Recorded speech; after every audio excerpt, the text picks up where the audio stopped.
Back in Irving, Texas for the Eagles and the Cowboys. The Eagles, Andy Reid, the NFL's Coach of the Year in 2000, is one of the major contenders again and has feasted on the Cowboys, while Dave Campo, embattled in his third season, seeks his first victory over the Eagles. The Eagles will get the ball first. And Brian Mitchell, one of the great kick returners of all time, the prolific Eagle, who is second this year in kickoff returns at 27.1, is deep to receive with Damian Douglas. Billy Cundiff will kick off for the Dallas Cowboys in what may be the last home game for Emmitt Smith.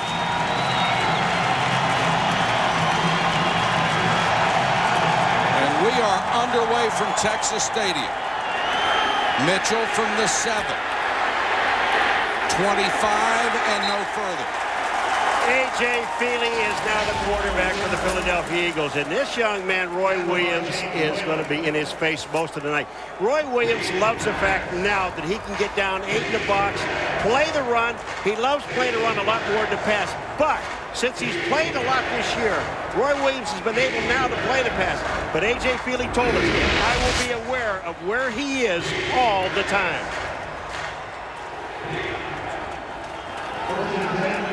Eagles start from their 26. Staley and Martin, the running backs, in the eye. Deuce Staley. Stop shy of the 30. If I'm the Philadelphia Eagles in this game, I want to come out and try and get some points on the board right away. I know the Cowboys have struggled offensively, and I think Andy Reid feels like they want to shut down the run. And you've got two great opportunities. Todd Pinkston has 56 catches and 6 touchdowns, and James Thrash on the other side has 50 catches and 6 touchdowns. I would look for the Eagles to try and get up top and get some points really early, like right now. Dorsey Levens checks in the backfield on second down. Feely under pressure, nailed as he throws, and it's incomplete. He was creamed by Dat Wynn, the blitzing middle linebacker. Well, this defense, they know that what they have to do is to get in A.J. Feely's face now. They cannot let him sit back there and pick him apart. Dat Wynn, look at this. He just commits himself to go to A.J. Feely. That's the only thing he's going to stop him from doing is running with the football and force him to throw. Well, remember, it's not the Cowboys' defense that has been a problem for them this year. Exactly. It's their offense that has been their Achilles heel.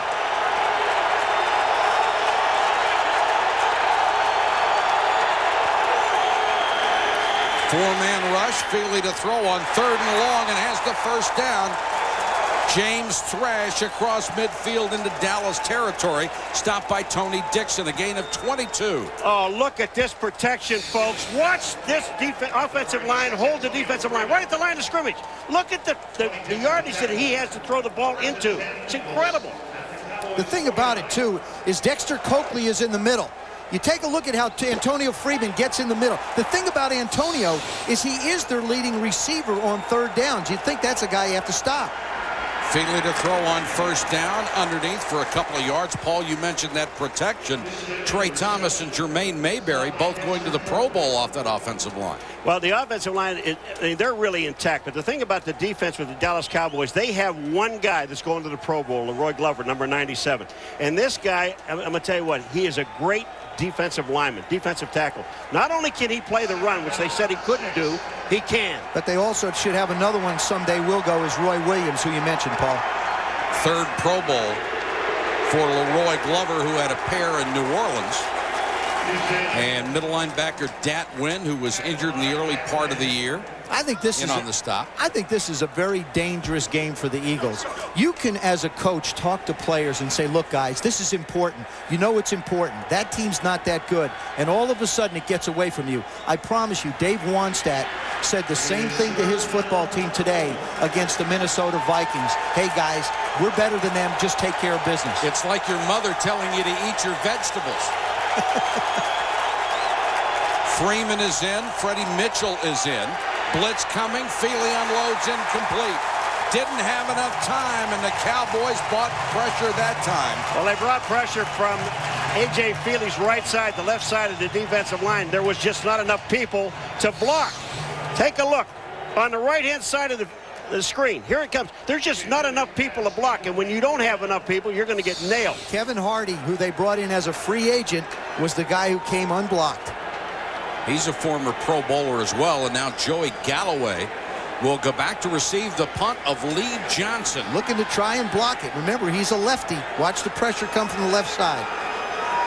He is also the oldest punter in the history of the league at 41 years old, just signed this week.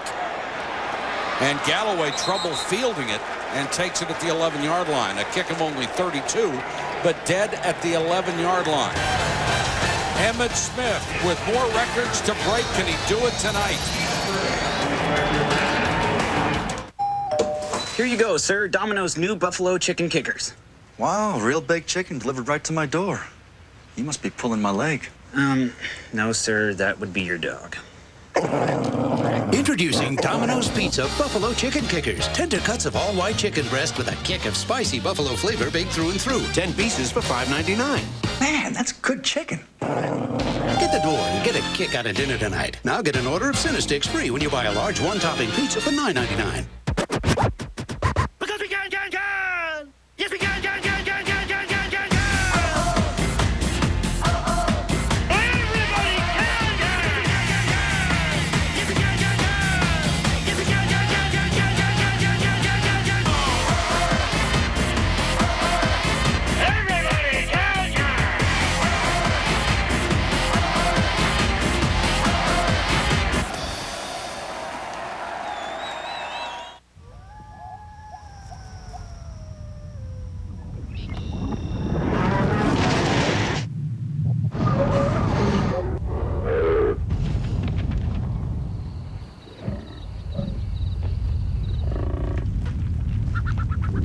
Powerful new Silverado is here. Still available with a 340-horse Vortec V8.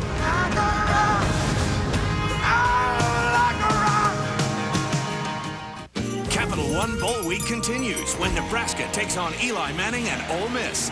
Plus, K-State looks to cool down the Sun Devils. The Mainstay Independence Bowl at 4:30. The Pacific Life Holiday Bowl at 8. Capital One Bowl Week continues Friday on ESPN.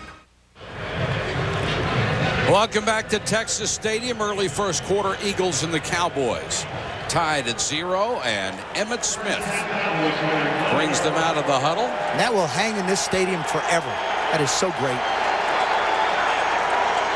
Walter Payton would be incredibly proud that Emmitt Smith was the guy who broke the record. And Emmitt gets it on the toss. Picks up 6 or 7 yards. Before that run, Emmitt Smith was on his way to some more milestones. You see the current record, obviously. One team, most yards versus a team. He only needs 49. 68 for his 12th season, excuse me, as a 1,000-yard rusher. And 100 yards to tie Walter Payton at 77. Phenomenal. Cowboys have not scored a point on their opening drives this year. Emmitt.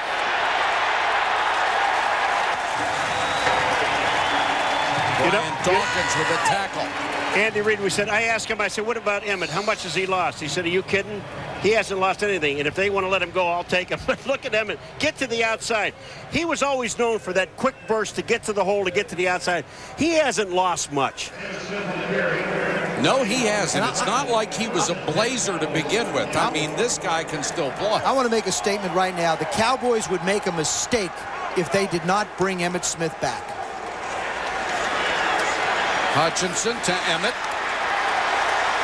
Fighting for extra yardage across the 30 to the 31, dragged down by Ike Reese. The thing that's going to happen, though, he will count so much against the salary cap next year. I think just as a prudent businessman, you've got to make a deal to cut his cap number. And he's willing to do it. Of course, this is 200th game. Marcus Allen and Ernest Biner. That was a surprise to me. Yeah. I didn't realize EB had that many games. But I think he is so valuable to the chemistry and the attitude of this football team and the leadership role he plays. It's been all Emmitt so far. Still is. And that's a good thing. The thing about him is, and all the times that he ran, and the reason he set those records is the fact that when he's running, and his shoulders are square, which they are about 98% of the time, he's going to gain yardage. It's very difficult to tackle him for a loss when he's squared to the line of scrimmage. The other thing you notice is they're running him to the left side where you've got Flozell, the Hotel Adams, up against Hugh Douglas, and Hugh's outweighed by about 100 pounds over there. Emmett gets a breather and Hambrick checks in.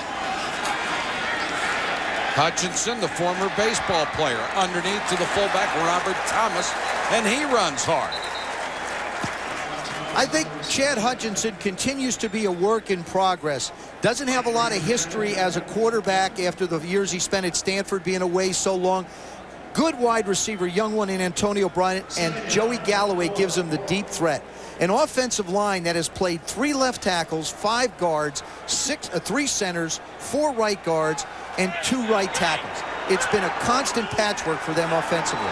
Which would make Emmett's 1,000 yards all that much more rewarding. Across the 45 to the 46, Hambrick. 3rd year out of Savannah State. He has gotten more carries. That was part of the plan. He and Michael Wiley have taken a lot of carries away from Emmett. Is Troy Hambrick the future running back for the Dallas Cowboys? I still think it's up in the air, Paulie. I'm not sure. What do you think? Troy Hambrick, I mean, is he? You know, he's one of those guys that fit in, but that's about all that he really does. I don't think that he's the heir apparent, not on this football team. I think the guy that they're going to keep, and they have to, is Emmett. Now, you know, you cut it down. What's he going to make, $9.5 million? So he'll cut it down to $9 million. He's willing to take a cut. I think it'd be worth. Hey, me too. I think it'd be worth it to both of them.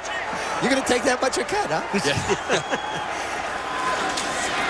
End around, dropped by Galloway, picks it up and is buried back at the 38-yard line. So they try to get tricky, and it costs them. On the Eagles defense, they have 4 guys that are going to the Pro Bowl, 3 in the defensive secondary. But you know what's interesting? Everybody that does the Eagles talks about how much they blitz, and even you mentioned it last week about how much they blitz. According to Hugh Douglas, they have blitzed less this year than they have last year. And one of the reasons why is because they've been ahead a lot more. And that determines whether they want to blitz or not. If they're behind, and they got a team like this that's in a funk, they'll come after him. 2nd down and 18 would be a good time to come to.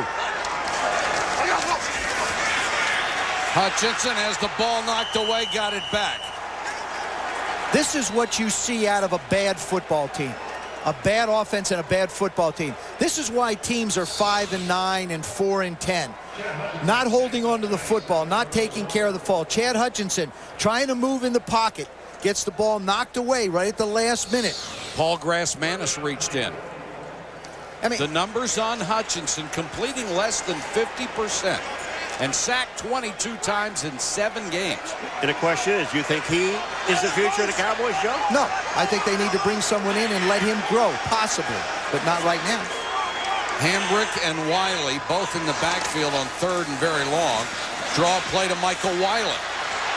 Conservative call by Dallas. He takes it up to the 39, where Carlos Emmons ends the play. And Dallas will kick it away. There is no really a play called for a 3rd and 20-something. And then when you run a draw against this defense, you're not going to get much. Well, that's when coaches, you look to the sideline for the play, or you have your helmet, the steer, the voice in your ear. All of a sudden, there's nothing but static. And the coach is over on the bench somewhere. Yeah, he's looking for something else to do. Philip Filipovich will kick to Brian Mitchell.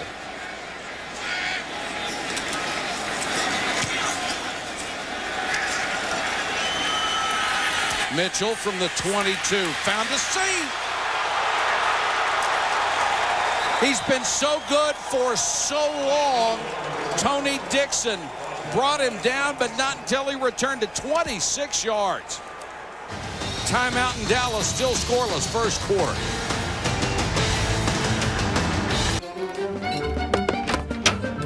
Hey, Billy, go long. Not again.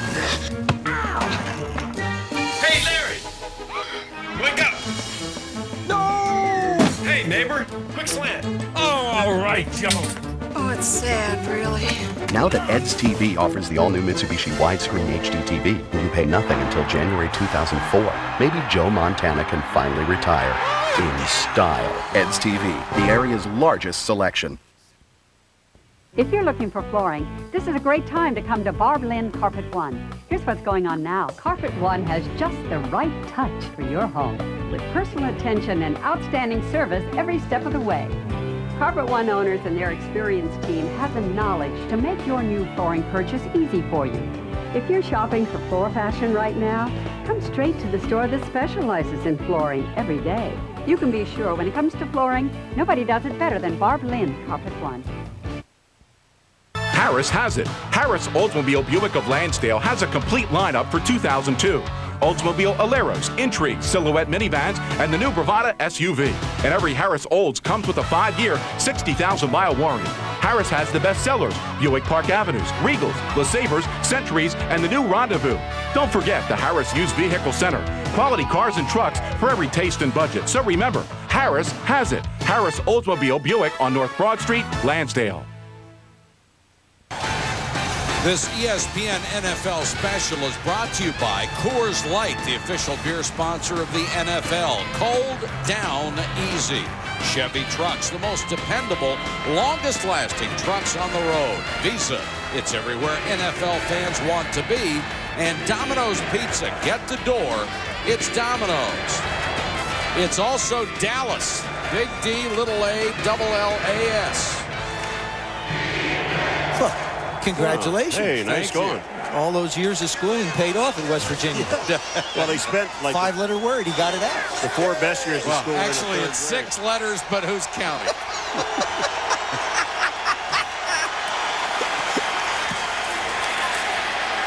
Feely, deep sideline, Thrash inside the 20, a perfect strike from the rookie A.J. Feely. He beat Dwayne Goodrich. Dwayne Goodrich is playing the left cornerback position because the starter, Derek Ross, who's a rookie, who has having a pretty good year with 5 interceptions, is out. Little play fake, hold the safety by looking to the left, and winds up getting it down the strike. There it is. That's what happens when a quarterback looks in the backfield, holds the safety, and that Tony Dixon couldn't get there to make the play. You know, that may have not been Goodrich's fault. He reacted as if he was in a zone. Deuce Staley, and even in Dallas, the chance of Deuce ring out. You know, you would think when Donovan McNabb, one of the great players in this league, gets hurt, and then his backup Coy Detmer comes in and gets hurt, that there would be a major problem. No. A.J. Feely comes in relief. He wins 1. 3 starts, he's won them all. Well, the one thing about it is when Coy went down, Detmer went down, A.J. Feely didn't go to the coach and say, what do I do, what do I do? He went to throwing the football, Joe. And all Reed said to him was, go out and enjoy yourself, have a good time. And he did, and he has. Feely on the run, throws for the end zone, incomplete over the outstretched hands of Antonio Freeman. Let's check in with Susie. Well, Mike, Donovan isn't really, he doesn't really feel that it's unexpected how well A.J. has done and Coy has done. He's been watching them work, saw them in training camp, has seen them in practices, and he says during the game, he basically just stays out of their way. In fact, in Philadelphia, he's often not even on the sideline, just gives them a little motivational push and lets them go. And he credits Andy Reid with having this team prepared for the absolute worst all the time, and you can tell they're playing well without their big guy. And Susie, Andy Reid has done a magnificent job since he came. And this one's down to the 5-yard line. That'll be a first down to Antonio Freeman. A.J. Feely has taken over and taken charge of this football team. And when I talked to him yesterday and visited with him, I asked him, what was the first thing that happened when Coy Detmer went down and you got in the huddle? He said, the thing that was on my mind and the most important thing was I want to be able to spit the play out. Andy Reid didn't give him one of the short ones. He gave him one with a lot of verbiage, and he wanted to let the guys know he knew what he was doing.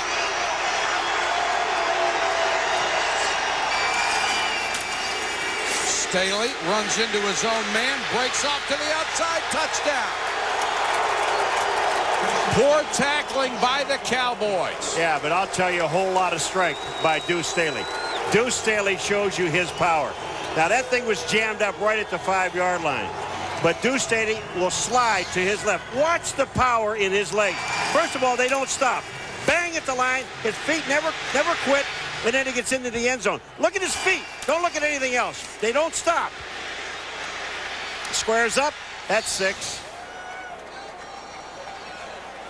The automatic David Akers for the point after. The Pro Bowler, the left footer, knocks it through. And the Eagles, who racked up 44 points the first time they played the Cowboys, have taken a 7-0 lead here in Dallas.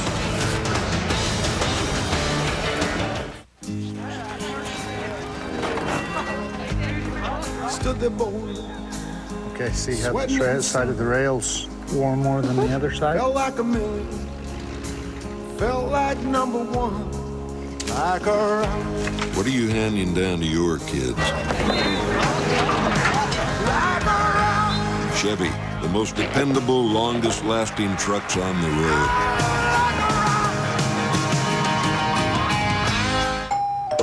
Here you go, sir. Domino's new Buffalo Chicken Kickers.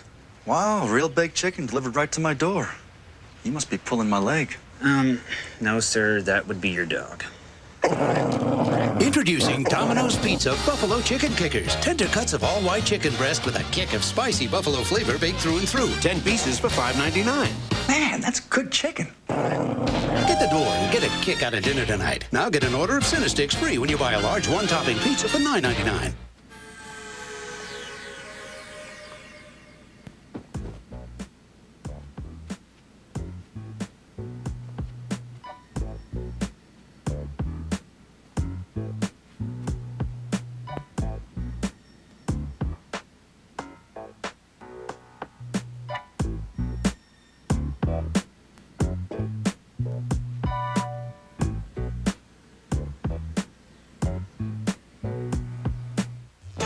Sunday NFL Countdown's the show that has it all. We've got intrigue in Denver, a Roadrunner in Indy, and Superman in Tennessee. When is this going to stop? Not until we clear up the AFC playoff picture. 11 a.m. Sunday on ESPN. The Eagles get a 53-yard scoring drive to take a 7-0 lead, set up good field position by a nice punt return from Brian Mitchell. Something Eagle fans have come to expect. Woody Dantzler is deep to receive, the former Clemson quarterback. He's number 29, has an 84-yard touchdown to his credit this year. And Akers drives Dantzler to the 3. Taken down just across the 20 by Barry Gardner. Nice tackle on special teams. And the Cowboys will start from their own 21-yard line, down 7 points. I'm a player in the National Football League. But that is not who I am. I'm a member of a community. Dedicated to making a difference in people's lives. I'm a player in the National Football League. Hey! That thing got a Hemi? Yeah. Sweet.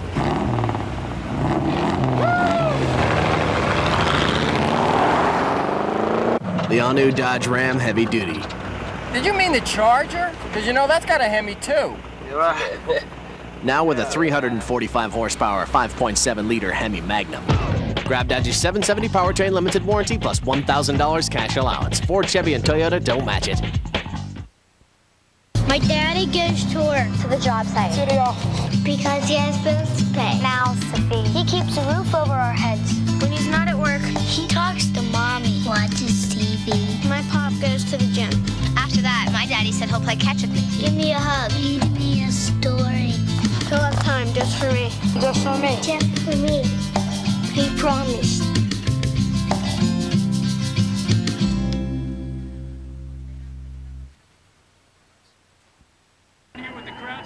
Square and the countdown.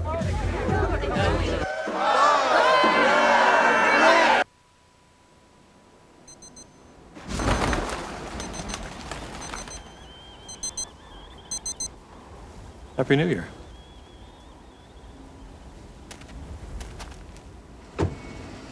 The Land Rover Holiday. Begin your journey at your Land Rover retailer where you'll find the 2003 Discovery S from $399 a month. May we be the first to wish you a wonderful Christmas from Dallas, Texas. Beautiful, beautiful. Nothing like Christmas lights. Looks like a tree my wife decorated. Robin's big in all those little lights. Cowboys with Emmett gained 25. Without him, they lost 3 on the opening series. Hutchinson on first down. Throws to Tony McGee. Emmitt Smith, of course, nearing the end of his storied career. We asked him how he wants to leave the game. It's like a little lady. She wants to grow up and marry the perfect guy and live in a White House with a picket fence. Me, I want to win another Super Bowl. I want to ride off into the sunset just like John Elway did. That's for every athlete. Every athlete probably want to do that. But will it happen that way? We don't know that. But one thing we can control, though, and one thing I can control is my attitude and the way I prepare myself to play the game. And that's what I will control.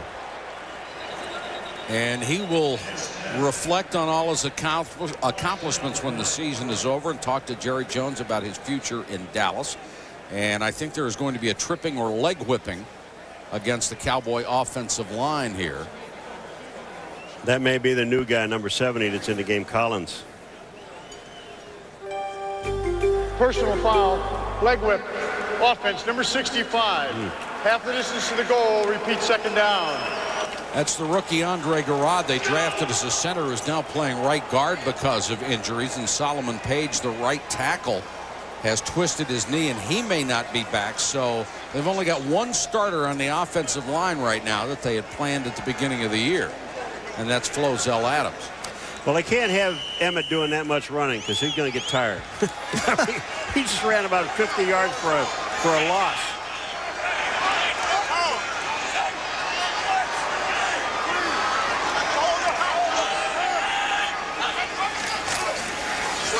Hutchinson screen to Emmett. The Eagles are all over it.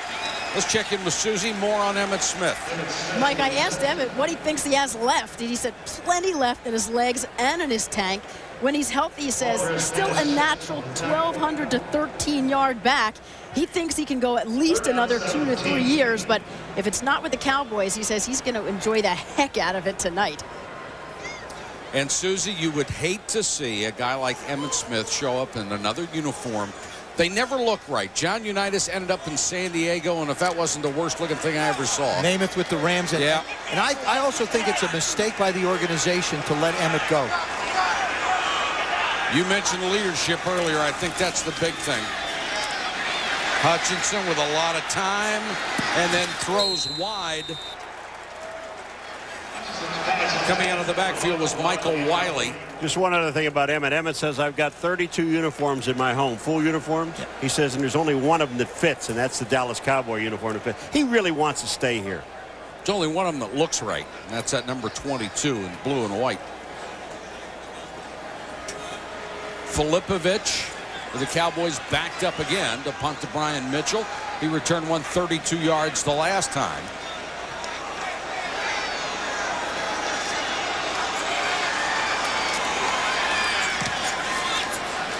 Nice high spiral this time. Mitchell finally makes the fair catch at the 35-yard line. A 50-yard punt by Filipovich. Eagles 7-0 first quarter from Dallas.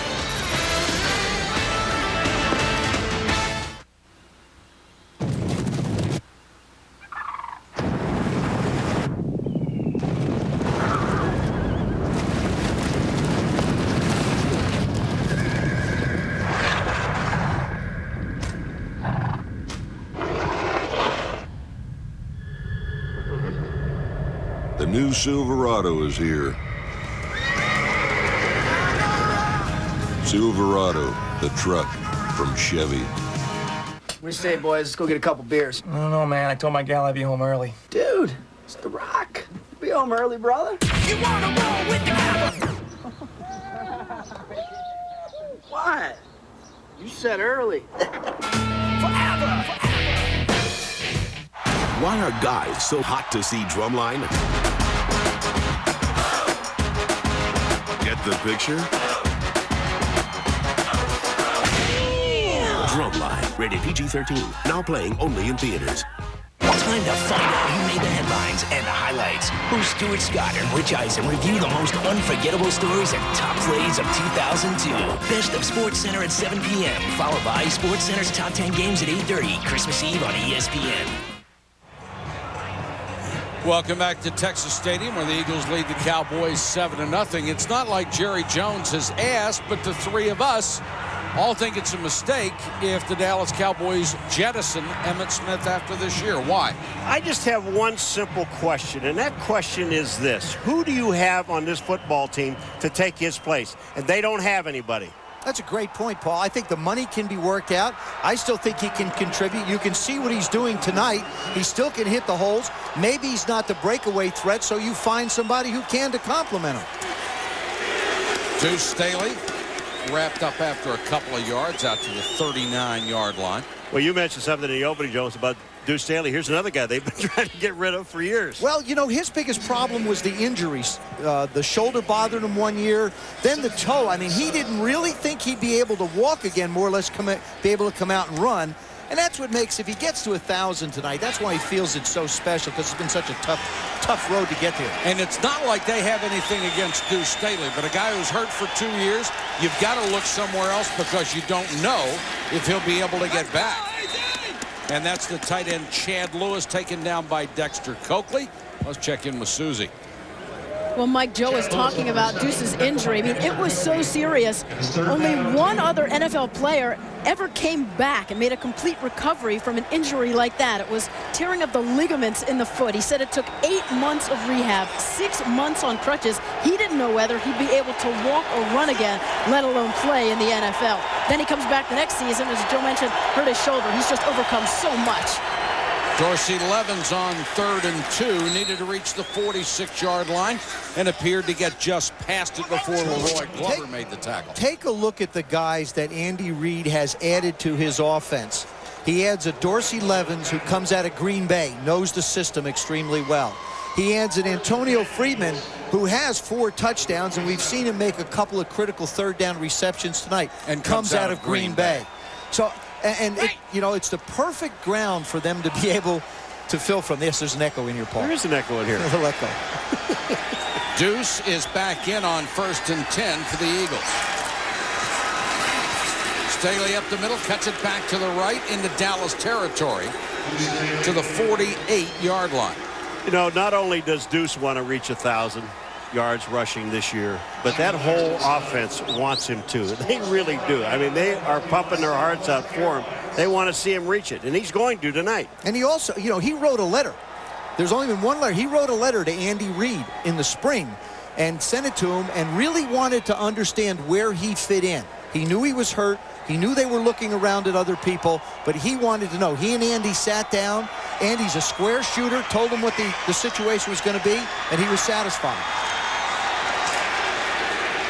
These players trust Andy Reid, and he has come in here and done an incredible job. 41-26 in his 4th year with the Eagles. They have won back-to-back NFC East championships, and this team is built to go farther than winning just a division. And when you look at this division with the Redskins, and you look at the Redskins, you look at the Cowboys, and you look at the Giants, all teams that are restructuring and reloading. So this should be a dominant team for at least the next 2 or 3 years. Andy Reid's got his guys positioned to really get close to home field. Chevys cost you less at Bergey's due to huge year-end volume incentives from GM to Bergey's. All new cars and trucks in stock will be sold below invoice. Get 0% for 5 years on all SUVs in stock. Trailblazer, Tahoe, Suburban, Avalanche, Venture, Tracker. Buy a Silverado pickup below invoice. Plus get $3,000 back. Impalas, Cavaliers, Monte Carlos, and Malibus in stock for over $3,000 below invoice. Chevys cost you less at Bergey's, the friendly dealer who wishes you a joyous holiday season. J.L. Freed Pontiac Cadillac can deliver that pleasant, hassle-free car buying experience you've been looking for. With over 100 years of service, we know how to treat our customers, and they reward us with referrals and repeat business.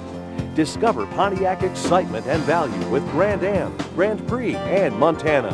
Surround yourself in performance and luxury with Cadillac DeVille, Seville, and the all-new Escalade. Visit us at J.L. Freed, built on trust since 1883. Suburban Ford, the big Ford dealer in the tiny town of Ottsville, PA, is F-Series country. Suburban Ford specializes in new and certified pre-owned F-Series trucks with over 200 available. Regular cabs, crew cabs, super cabs, Suburban Ford has them all, including a great selection of commercial trucks in stock and ready to work.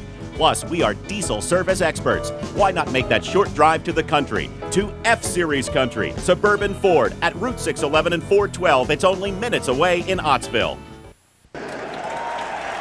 7-0 Eagles over the Cowboys as we start the second quarter. Tomorrow night at 7:30, Chris Berman and Tom Jackson will have NFL primetime.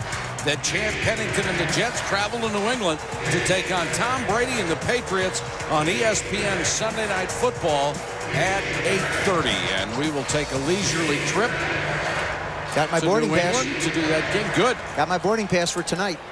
Chad Pennington really has brought those Jets back. They thought they were dead against Chicago, and they got life breathed back into them. From the 45-yard line, Feely for Thrash, incomplete. Goodrich was there with him, although Thrash had a shot because Goodrich never turned around to find the ball. You know what I like? What Philadelphia's doing. They are taking some shots down the field. Yeah, if they can get some points up on the board, it's going to be tough. James Thrash with Dwayne Goodrich trying to find the ball and can't. But I think if they get to 14, we might see a little bit more blitzing out of their defense than they've done before. Well, this is a beaten-up Dallas secondary. The front seven is in excellent shape. Fair catch made out at the 18-yard line by Galloway. A punt of only 28 yards. But Dallas will start deep in its own territory again. Mike, you make a good point about them being beat up in the secondary. They were beat up in the offensive line. They were beat up in the secondary. Quincy Carter started the first half of the season. Now Chad Pennington has started the second half. I don't know how Jerry Jones can sit down and evaluate Dave Campo with a fair assessment of saying what he's done with a football team that has had to overcome so much. And when you don't have overwhelming talent, you can't overcome those kind of injuries. Emmett. Check it. Hambrick. He's up to the 25-yard line. The other thing about Campo in evaluating him, you look around the National Football League. Do you know of any team with the injuries that these guys have had that's winning? Look at Arizona. Right. I mean, these guys are decimated as far as receivers concerned in their offensive line. They can't win. You cannot win unless you have players. And you look at 37 Super Bowls, and I guarantee you the healthiest two teams will end up in the Super Bowl. It does it every year. And the Eagles are one of them.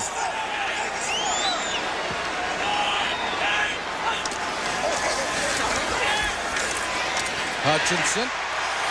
This one complete to the rookie out of Pittsburgh, Antonio Bryant. One of the situations that's come up for Dave Campo is in this division. You look what his record is against the NFC East. Of course, Philadelphia and the Giants, he hasn't had any success against, 1-10. And, of course, the Redskins, they have yet to figure out a way to beat them. They thought they had him here on Thanksgiving Day, let that one get away, and next week, the Redskins and the Cowboys go at it in the finale. They'll finish the season in Washington. Draw play, Hambrick hit and dropped. He'll lose a yard. That's LeVon Kirkland making the tackle. The biggest linebacker in the world. Well, yeah, I think in NFL history.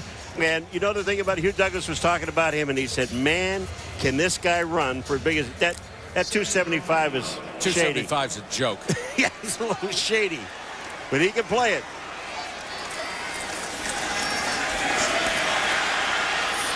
Hambrick underneath. Makes one man miss. Takes it out to the 34-yard line. We just talked about Kirkland. He just misses a tackle. I'm not talking about LeVon anymore because I know he's big enough to beat up all of us. Well, yeah, but you're the one that said it, so we'll point him to you. But the other thing Chad Hutchinson's doing a pretty good job of staying in the pocket, hanging in there, getting the throws out. I think Chad Hutchinson is at least 2 years away from really reestablishing himself in a comfort zone as a quarterback. Hasn't played since he was a sophomore at Stanford.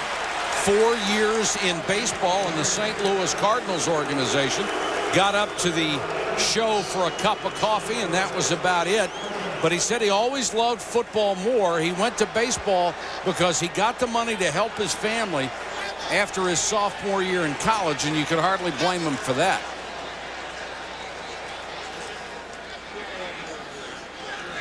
Came off the field shaking his right hand, and there's Mitchell waiting on the punt of Filipovic.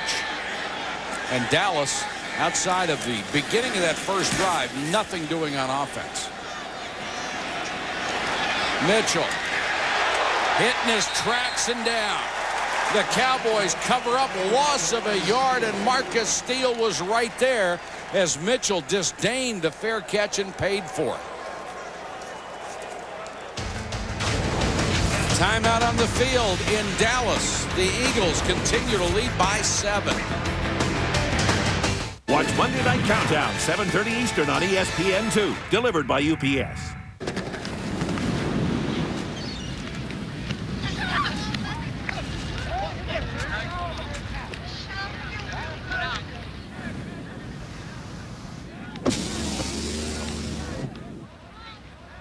Want to get away? Now you can. Fly Southwest Airlines for just $39 to $99 each way when you purchase by January 20th. You are now free to move about the country. Danny sets me up on this blind date with this girl, Angela, and I'm thinking she's a little shy. She gets up and starts shaking it right in front of the table. So she says, "Take me to Vegas." What? We're having the time of our lives. It's kind of getting hot, kind of getting dirty. She's got this sexy tattoo with a knife piercing a heart. Wait a minute. Angela? Thank you. Yeah. That's my sister. Life is best told over a great tasting Miller Lite at a place called Miller Time. That's not funny.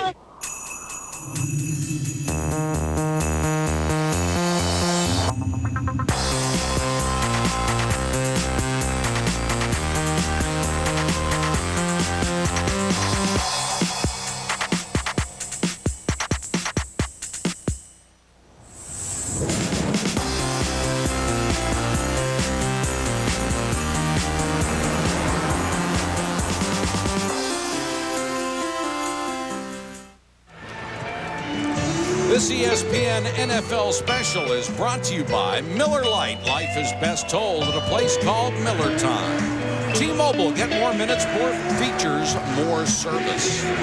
See the new H2 at Hummer.com. Hummer like nothing else. And Office Depot, what you need to know. This is the Trail Dust Steakhouse. It's been a popular country and western hangout in Dallas for the past 30 years. One of my favorites here in Dallas. Drink a beer, shed a tear. Y'all.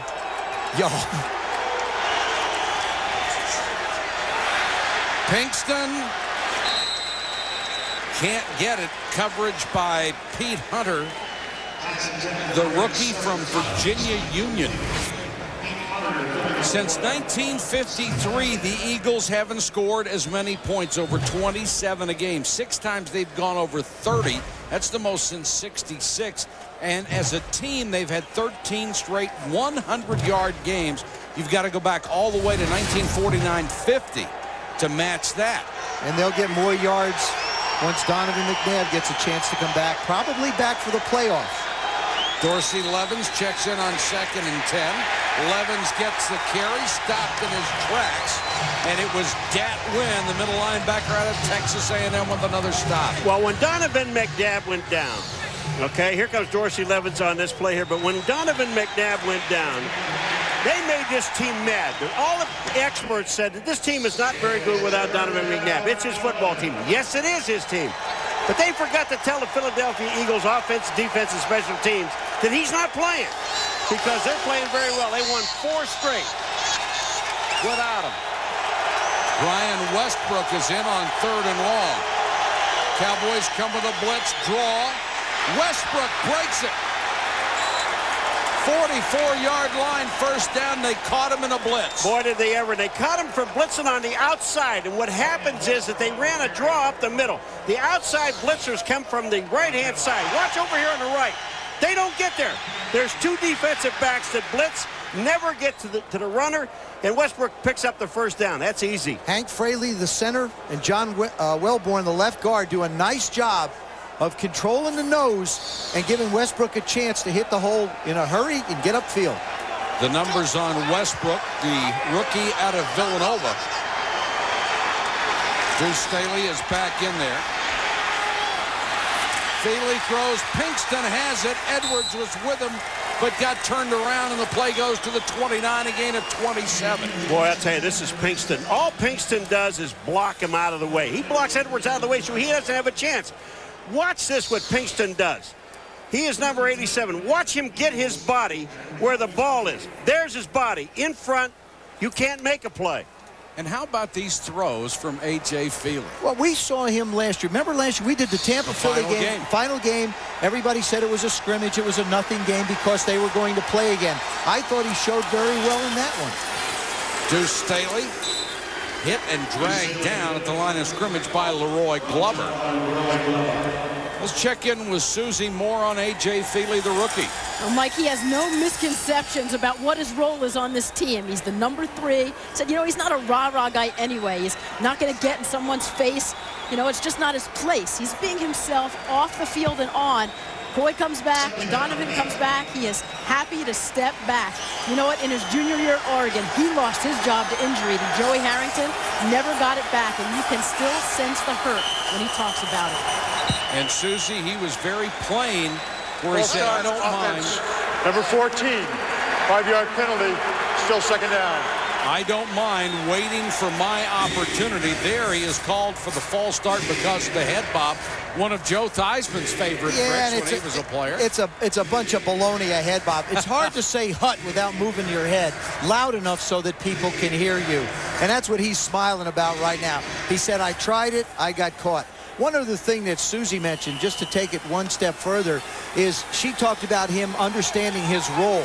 And he said that he realizes that teams need role players, and guys have to understand what that role is. In fact, Coy Detmer may be back next week from that dislocated elbow. Feely throws underneath, the catch made by Freddie Mitchell. A.J. Feely continuing to get more and more comfortable. From my favorite view, the sky cam. Good play action fake, down the middle to Antonio Freeman. Little fake again, up the sideline to James Thrash. Now he comes back across the middle and hits Pinkston. I like how quickly he gets the ball out of his hands. I was impressed last week with Mark Bulger, how quickly he gets rid of it.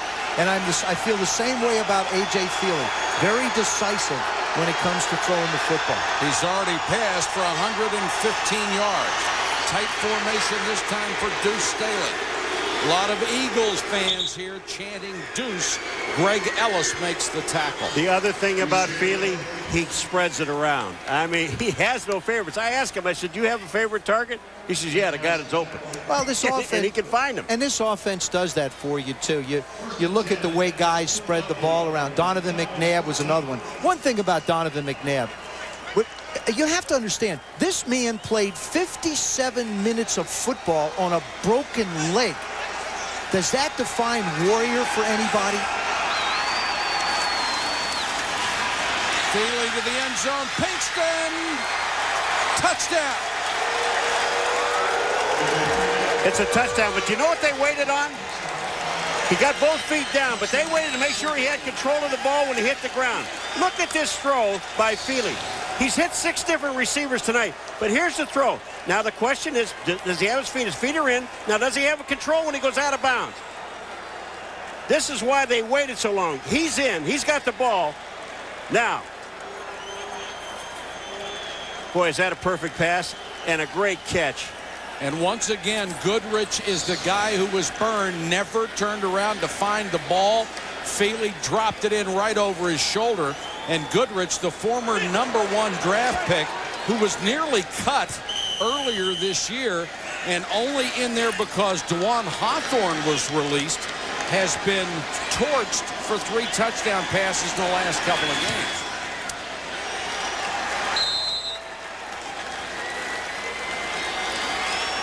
A.J. Feely with a touchdown pass, and it's 14-0 Eagles. Capital One Bowl Week continues when Nebraska takes on Eli Manning and Ole Miss.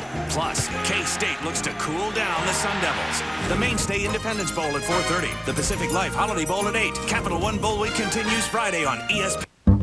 This is the latest edition of the Accord. Totally redesigned from the ground up, offering a new level of refinement in style, comfort, power, and safety. Attributes Honda has always been known for.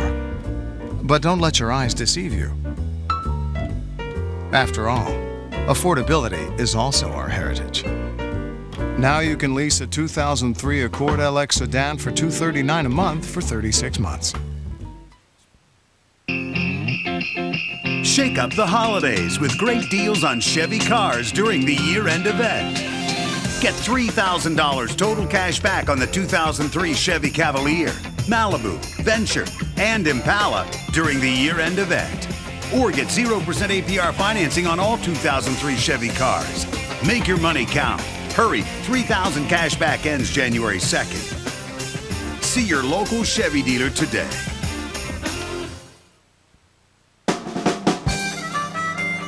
Behind them is the shortcut they'd heard about that supposedly went around the highway that's always backed up. Ahead of them is that highway. But right now, life is perfect thanks to an empty road, a full tank, and the available voice-activated navigation system of a 260 horsepower Acura MDX. The Eagles have assumed a 14-0 lead with 7:25 to go first half of play from Texas Stadium. Those would be pretty good numbers if you're a starter. This is a third-string quarterback, the rookie out of Oregon. 8 out of 13, 129 and a touchdown. And, Joe, during the commercial, you made a great point. When you get to practice, you get better, and he's obviously gotten better. And next week he'll probably go back to being number 2 because they think Coy Detmer will be ready. Woody Dantzler is deep. Cowboys could use a big return. And they won't get it as Dantzler goes down near the 27-yard line. The Eagles rolling toward the playoffs, and we're rolling toward Christmas in Dallas.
Hey, look, it's only $1. Don't waste your money. Freeze! Pam needs a second opinion. Luckily, T-Mobile has a camera phone that doesn't cost a fortune. Carry on.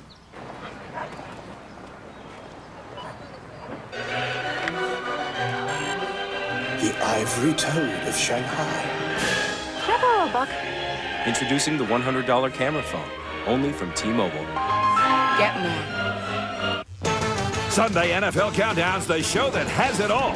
We've got intrigue in Denver, a Roadrunner in Indy, and Superman in Tennessee. When is this going to stop? Not until we clear up the AFC playoff picture. 11 a.m. Sunday on ESPN. Have it.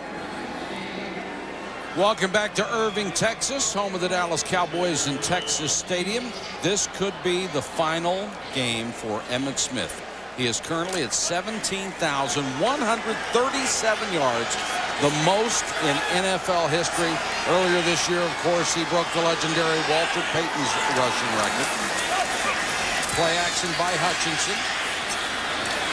Throws nearly intercepted by Bobby Taylor, the Pro Bowler.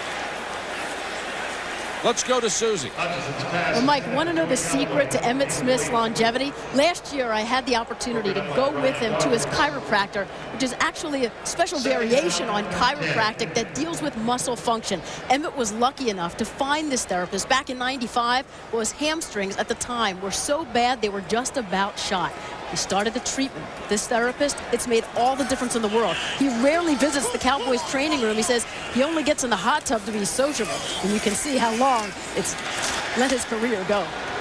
That's right, Susie. And Hutchison goes underneath to Tony McGee for the completion. Emmitt's durability, whatever he does, it's worked for him.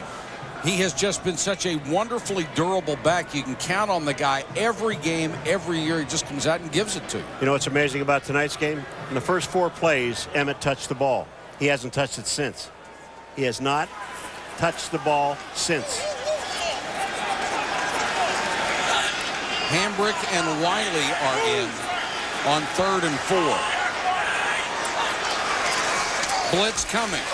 Hutchinson. And that one was behind Darnay Scott. Had him open and missed him because of the pressure. N.D. Kalu right in his face. It looked like did they hit his arm? It kind of looked like someone hit N.D. Kalu hit his arm. N.D. Kalu got in untouched right up the middle. And, of course, he got himself 4 sacks against the Rams. So he's had a couple of games that have been real special. Mitchell, who was 8th in punt returns this year, the ageless one. I don't understand why he's not in the Pro Bowl. I'm telling you right now. Who, Mitch? Mitchell, you bet. Nice high floater. Mitchell, fair catch, makes it at the 28. There is a marker down on the play after a 39-yard punt. Ed Hockley will check the penalty for us.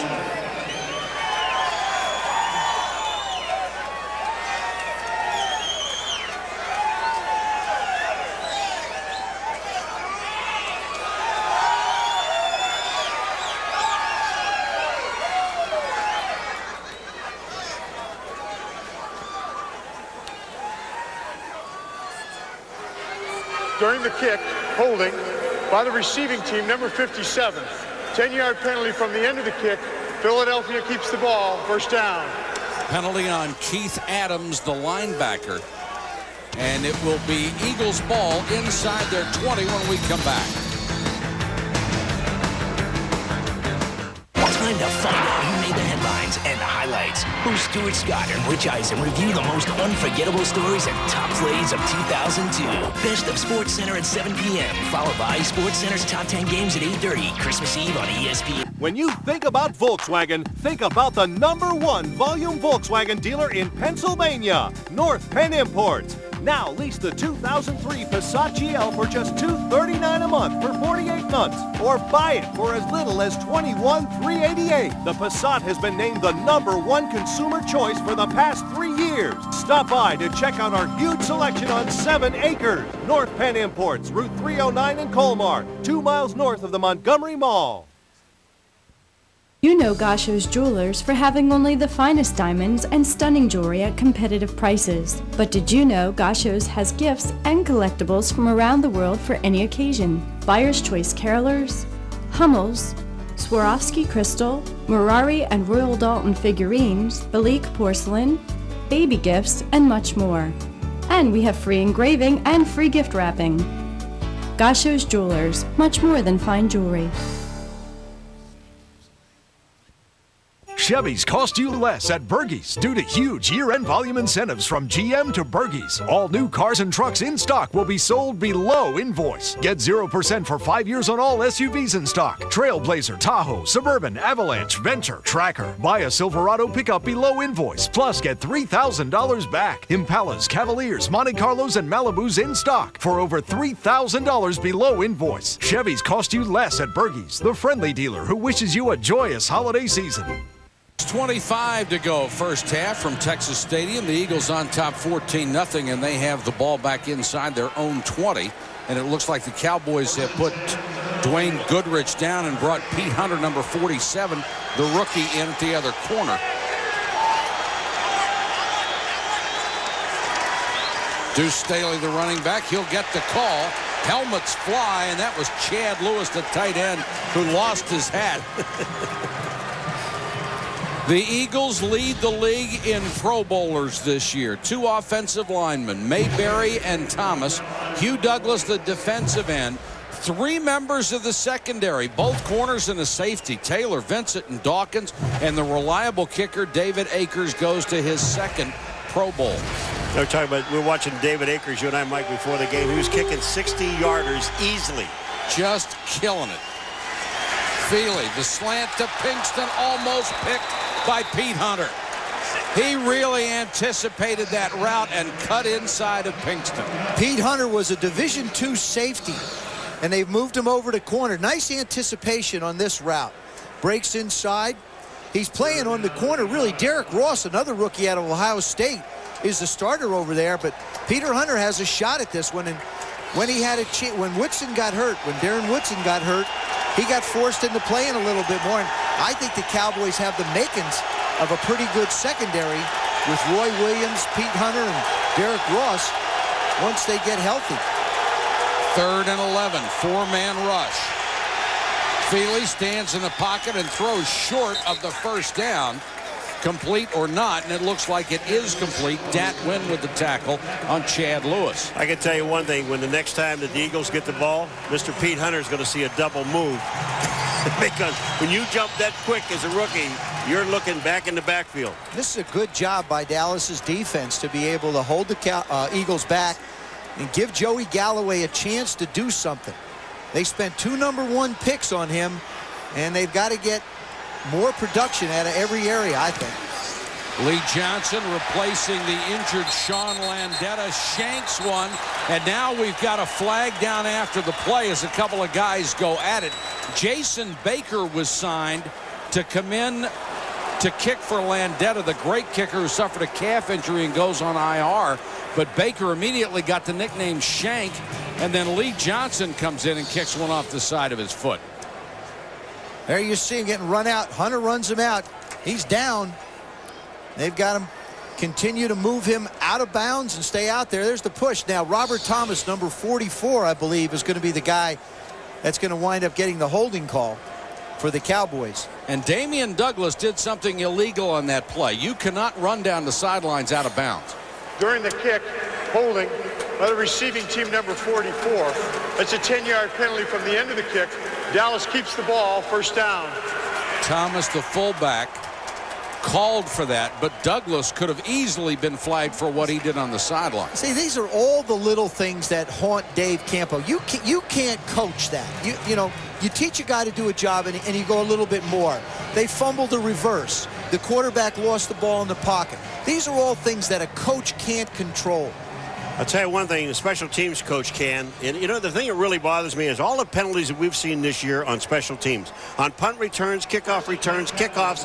I mean, these are stupid penalties. If you can see the guy's number but they're also and name, you shouldn't hit him. They're also a part of being young on a football team. You see a lot of young teams make a lot of mistakes on special teams. We saw it last week with the Arizona Cardinals when Dre Bly ran a touchdown back against them. Yeah, but I can't accept that because they're young. These guys have played in college. These guys have played in high school. They know how to play football, and it's only common sense. When you see a guy's number and his name on a jersey, you don't hit it. The ball will be respotted 4 yards in this direction. It's still Dallas's ball, 1st down. And Dave Campo and Joe Avezzano, the special teams coach who's been under a lot of fire this year, were arguing that they had misspotted the ball, and as it turned out, they had. Joe Avezzano has been the special teams coach here for a long time. The other thing, Paul, the cap has hurt special teams, too. I understand what you're saying. If you see a guy's name, don't hit him. But I think there's a lot more that goes into the special teams problems on football teams. Cap is a problem. Youth is a problem. That's where you see the mistakes. I agree with you. I think injuries are a problem because what you're doing is you're putting guys out there that really don't know where to be. And instead of figuring out where they're supposed to be, they make a mental error and do something wrong. Yep. Dallas has not crossed midfield in this game. Pretty tough to score from the other side of the 50. Hutchinson incomplete. Vincent, and Galloway is really upset. He thought there should be a flag thrown on Troy Vincent. You know, first of all, the reason that the Philadelphia Eagles are so very, very good on defense is because of the pressure that they get. Just take a look. And they're doing this without blitzing tonight. They really have not blitzed at all. Grass Manis, you see on that play there. But look at every time that Hutchinson's getting ready to throw the ball, someone is either hitting him or is in his face. 2nd and 10, draw play to Emmett. Look at the swarm of Eagles. 4 guys waiting for him. Levon Kirkland and Corey Simon were the first 2 on the tackle. One of the reasons why you got 3 defenders going to the Pro Bowl, look at the 7 guys up front. The linebackers and the defensive line. They just do a great job. And here, when you see these guys play, I mean, you understand why they're such a good defense, because it all starts with the 4 guys up front. Cowboys have not converted a 3rd down. Hutchinson on the roll. Knocked out near the line of scrimmage. They don't convert this one either. I said they didn't blitz. That time they sent everybody. I mean, they came after Hutchinson. I thought you were jumping out of the booth going after him. I mean, this is, you know, it's not rare. And again, they don't blitz as much as people think they do. But on this last play, they just sent everybody. Another guy, well, N.D. Kalu was a former Redskin and really playing well for the Eagles. Of course, in Jim Johnson's system, he relies on his front 4 a lot like Monty Kiffin does with the Tampa Bay Buccaneers. They rely on those 4 guys up front to wreak havoc and allow the linebackers to pick their spots to bring pressure. Mitchell gets another shot. He waits at the 10. Shorter kick that bounces outside the 20. Takes a good kick for Dallas. Will go inside the 5, near the 2. And Pete Hunter is there to down it. A 50-yard kick, and the Eagles will be pinned back at their 3-yard line with 4:08 to go in the first half. You know, it's discouraging when you said that the Dallas Cowboys had not crossed the 50-yard line, Michael. They started at the 48-yard line and still didn't cross it. And after 3 plays, they didn't cross the 48. Tomorrow night at 7:30, join Chris Berman and Tom Jackson. They'll have NFL primetime. Chris back off the disabled list. Then Chad Pennington and the Jets go to New England to take on Tom Brady and the Patriots on ESPN. Sunday Night Football at 8:30. Yes. You know what's exciting about this game tomorrow night, Joe? There's 2 young quarterbacks. Tom Brady tied for the lead in touchdown passes. Should be a terrific one. A lot at stake with Miami losing today. Deuce Staley met by Coakley. Grinds it out near the 5. And here are the updated standings with that Miami loss against Minnesota. And how about those Vikings? New England now, they have the Jets tomorrow night. Miami left. They can still win the division. The Jets are still in it at 7-7. And so is Buffalo. So many permutations. Everybody's in it. 14 teams. Does anybody in the AFC want it? Does anybody want it? It doesn't look like it. I'll take it. You want it? You can have it. It's yours.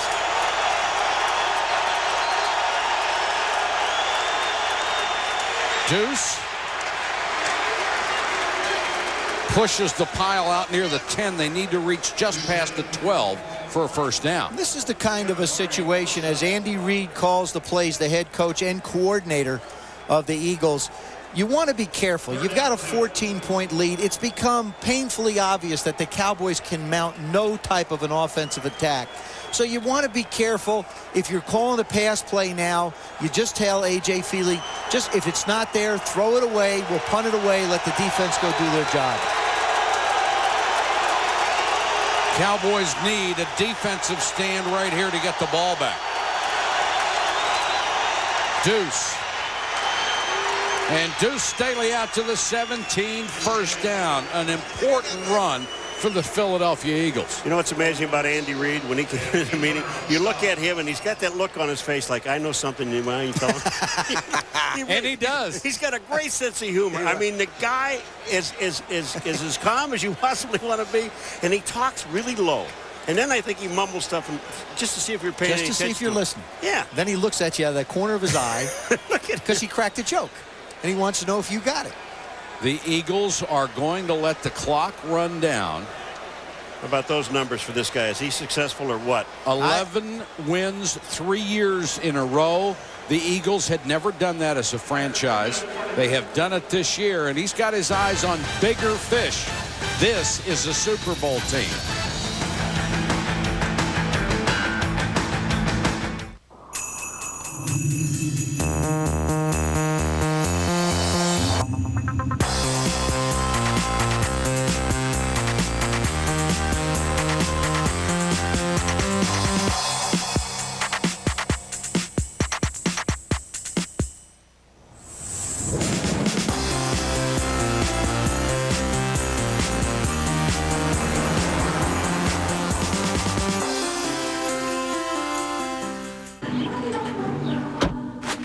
Wow, an HP digital camera. Wow, an HP all-in-one printer. Wow, an Office Depot person who will be there if I have any questions. Office Depot has all the latest technology, like easy-to-use HP digital imaging products for long-lasting film-quality digital pictures. And Office Depot has the people to demonstrate how everything works, all at Office Depot's everyday low prices that are sure to please every family. Office Depot. What you need to know. Welcome back to the Shrine Auditorium. Who's that? Girl, that is Fly. This throwback's a classic. Holler back, shorty! Coming up on the Kia halftime show, Chris Berman will have Bill Parcells' possible move to the Dallas Cowboys. Chris Mortensen talked with him earlier. The Vikings knock off the Dolphins today, and the 49ers against the Cardinals. Both Jerry Jones and Bill Parcells said their 5-hour secret meeting on Wednesday was no more than a philosophical discussion about football and coaching. I'm sorry, that really strains credibility that these guys got together for 5 hours. Hey, what are you going to say to the NFL?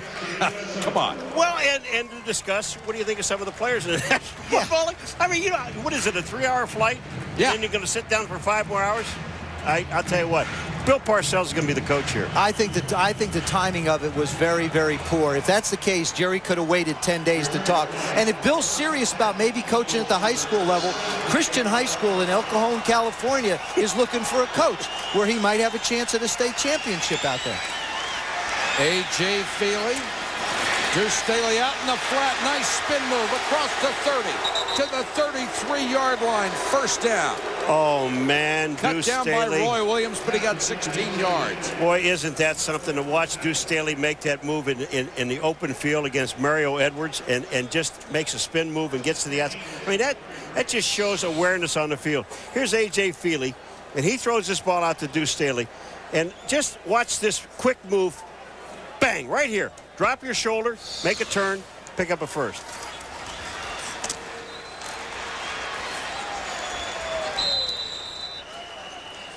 Let's check in with Susie. What do you have? Well, just to carry the thought of discussing Jerry Jones meeting with Bill Parcells, I talked to some of the Cowboys on the field before the game. As for the assistant coaches, well, most of them said it was not unexpected. This is a business. This is life in the NFL. As for the players, most of them must have tunnel vision on game day because I actually broke the news to Chad Hutchinson and said, really? I mean, all he could say was, wow. But everybody has already been used to the rumors swirling now for a number of weeks. And I think as a team, they've said they're not going to let it affect how they play on the field. You got to play for the guy next to you, play for the people who love you, and that's what the game is all about. I think the other thing, too, is if you bring in another coach to the Cowboys, you're talking about another system change possibly for Chad Hutchinson, which is only going to set his progress back. And I think it's just a lot of changes that don't need to be made on this football team. Deuce Staley lowers his head, got it out to the 45-yard line. Of course, since Jimmy Johnson, we have had Barry Switzer, Chan Gailey, and Dave Campo. Campo, the only one with a losing record of 15-31, but it's also very factual to say he has had by far the least talent available to him in the 3 years he's had. I don't think you need a big-name coach to come here to the Dallas Cowboys. You just need a good football coach. As a matter of fact, if I was the owner, I would probably look for a young one that could grow with this football team, like he did with Jimmy Johnson when he brought him in the early part of the 90s. That was Deuce Staley down to the 47-yard line. One thing that's going to happen, Dave Campo knows it too. If he is no longer going to be the head coach of the Dallas Cowboys, he is going to be a tremendous defensive coordinator for somebody, because that's what he hung his hat on his entire career, and he is a great defensive coach. And he also said to us, and it wasn't off the record either, he said, if I leave this team and I become a defensive coordinator, I'm going to come back and I'm going to beat these guys up. Do what he can do. And I see, you saw his records, but you have to look at the reasons why. I mean, they gave up 2 number 1s for Joey Galloway because they thought they could add some speed to Troy Aikman. Troy gets hurt and leaves. Then they decide they want to try and do something with Emmett. Is Emmett going to be able to play? Has he lost a step and all those things? Then you wind up with the injuries of the offensive line. And so it's hard to assess his situation. A.J. Feely. Antonio Freeman is down to the 5. Scott made the tackle. A gain of 41, and again, the Dallas defensive backs never seem to turn around on cover. Not hard to assess A.J. Feely's situation. I don't think so, and Antonio Freeman's either. There's a reason why he's here. I mean, this pass play to Antonio Freeman was just classic experience. Watch what Antonio Freeman does at the end of this play. He's looking to the inside and then turns his entire body back to make the catch and just loses the defensive back. There is just no chance. Lynn Scott just really never finds out where the receiver is. You can't play defense against A.J. Feely, Donovan McNabb, or Dan Marino if your defensive backs never turn around to find the football. And it's a credit to Andy Reid that his system is being able to be executed by whoever goes in and plays the quarterback position. Feely 13 out of 20, floats this one into the corner, incomplete. And that one was played very well by Pete Hunter, intended for Todd Pinkston. Well, you still have 11 seconds and 1 timeout, so they can throw it one more time. They can actually run this ball if they wanted to. Hunter does a nice job of getting up in the air. He's a big guy, 6'2", 212 pounds. As I mentioned, he was a safety, and he's learning those cornerback skills. Played his college ball at Virginia Union. This will be the 11th play of the drive, which has already gone 92 yards. I think Antonio Freeman is a guy you have to cover if you're the Cowboys here. Number 86 is in the slot up top. Feely hit from behind. Ball comes loose. They're going to say he was down. Ed Hockley right on top of that one. And Tony Dixon came on the blitz and hit him from the blind side. I like the call by the Dallas Cowboy defense. They just didn't even hesitate. They just sent people, and they just said, hey, we're not going to give you time to throw the ball. Tony Dixon, number 24, just hits A.J. Feely as he's getting ready to throw. He's down. The ball comes out. It's an excellent call. Now they'll kick a field goal. And I want to show you the heads-up nature of this football team. You talk about being smart. Hank Fraley, the center, was back trying to recover the fumble. He was calling timeout. So he's aware of what's going on. That's excellent coaching to make all of your players aware of where they are and what the time is on the clock. Akers, who has had a remarkable year and is on his way to the Pro Bowl, will try from 32 yards. He's made 28 out of 31 this year. Out of the hold of Coy Detmer.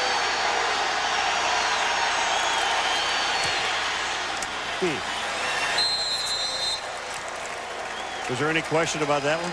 Not much. 17-0 with 4 seconds to go on the clock. Of course, we are looking forward to hearing from Bill Parcells at halftime. Giants, Patriots, Jets, 2 Super Bowls, one of the most highly respected coaches that ever donned a headset on the sideline. I said this when Bill left. The only concern that I have about Bill Parcells' coaching is his health. It's been really, I mean, he's had moments where it's been a real stressful situation. I worry about the man, Bill Parcells. I don't have any doubt that the coach can get the job done given time. But 2 things, his health and how long would he be able to coach a franchise? Is it a 5-year plan that he's looking at, if that's the case here in Dallas? And again, it's very much speculation. Oh, it certainly is. And I have the feeling from what Bill Parcells said earlier this evening in our studios that he's had the health situation checked out and has been given a clean bill of health should he choose to come back to coaching. I hope it is. And Chad Hutchinson, what does it do when they, if they were to bring in another head coach, if he has to go through another learning process, what will it do to this offense? Like we said, the defense, I think, is pretty good, and it looks like the young guys in the back end of it can pick up their end, so you'll have a pretty good defense. But offensively, this football team lacks the skills to be effective. Well, they have done absolutely nothing in the first half when they've had the football, and as a result, they've given Philadelphia some really good field position, although on that drive, it went 98 yards. They started from the 2 and took it the length of the field to get the field goal. Michael, and you're talking about the offense. I mean, in this league, in the National Football League, you've got 2 rookie offensive linemen. You've got a rookie wide receiver. You've got a rookie quarterback. And you're playing with people when, in training camp, they lost their offensive line. And it's very difficult to play without an offensive line. I don't care. And not just a rookie quarterback, but a rookie quarterback that's been playing baseball for 4 years. Not even football at any level. Akers goes with the squib kick. They let it go all the way through, and the clock shows 1 second.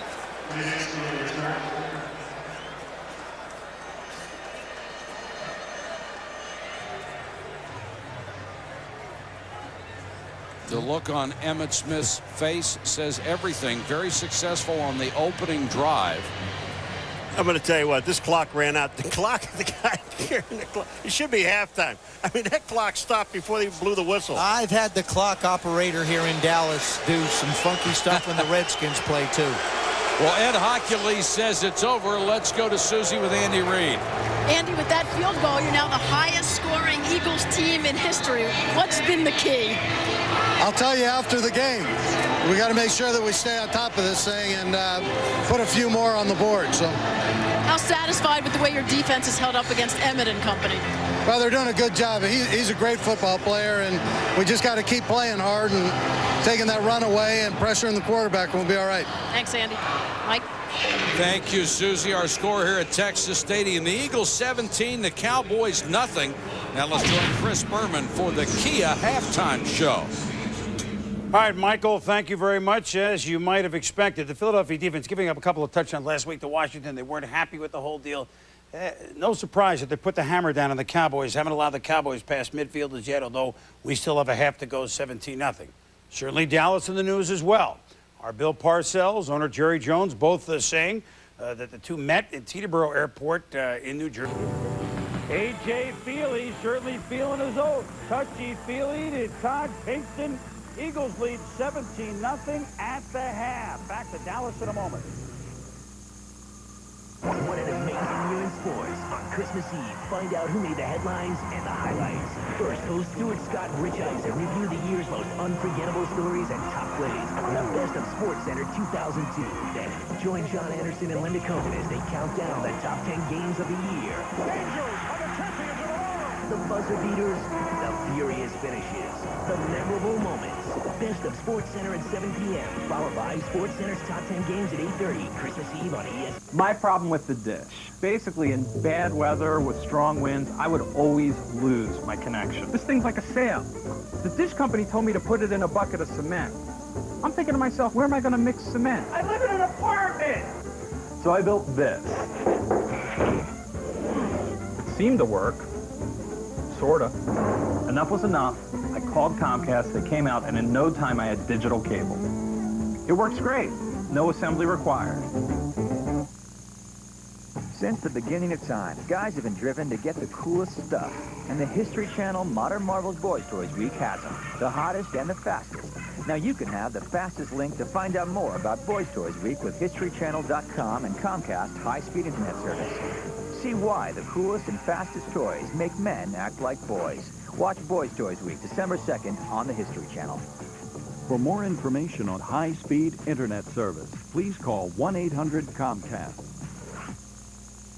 Expect more than just talk. Expect CNA to get you involved. Something immediately. Watch for your lights flickering. Interactive, controversial. Weeknights, 9 Eastern. It's your call with Lynn Doyle on CNA. Expect more. arrested, found guilty at trial, put behind bars for 20 years. But you didn't commit the crime. What would you do if you were wrongfully convicted? Hear one man's incredible true story. CNN Extra, Monday on CNN News. Came to Dallas tonight to honor an NFL icon. But it was the other 22 that started and finished the scoring. The Eagles are dominating the game as they look toward home field advantage throughout the playoffs.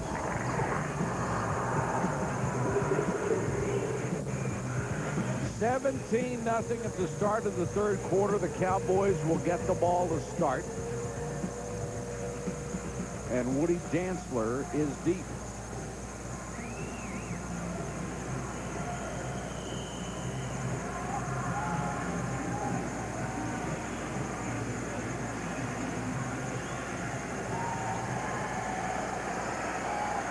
Shorter kick this time. Dantzler from the 9. And dives out across the 30. Moments ago, Susie Colbert caught up with Dave Campo. Dave, how do you get your quarterback a little bit of relief from this defense?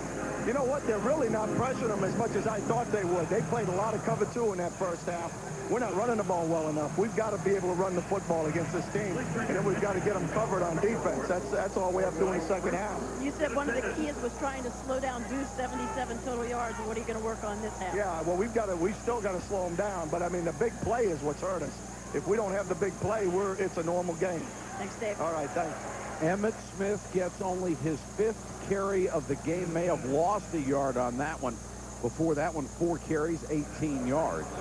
Well, Dallas has had 5 drives, 3 3-and-outs, 57 yards total, and they still haven't crossed the 50-yard line tonight. Even though one series started at the 48. The offensive line has just been decimated by injuries. Hutchinson takes off. Oh, no. And challenges Bobby Taylor, who takes him down with a horse collar.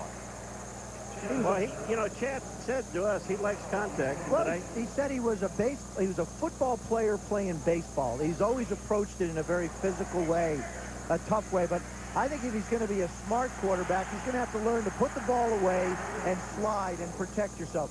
Learn to play the position of quarterback. Don't try and prove you're tougher than the guys on the other side, because you're not. Pretty big kid, though, 6'5", 237. Now they move. Number 32, 5-yard penalty. It's still 3rd down.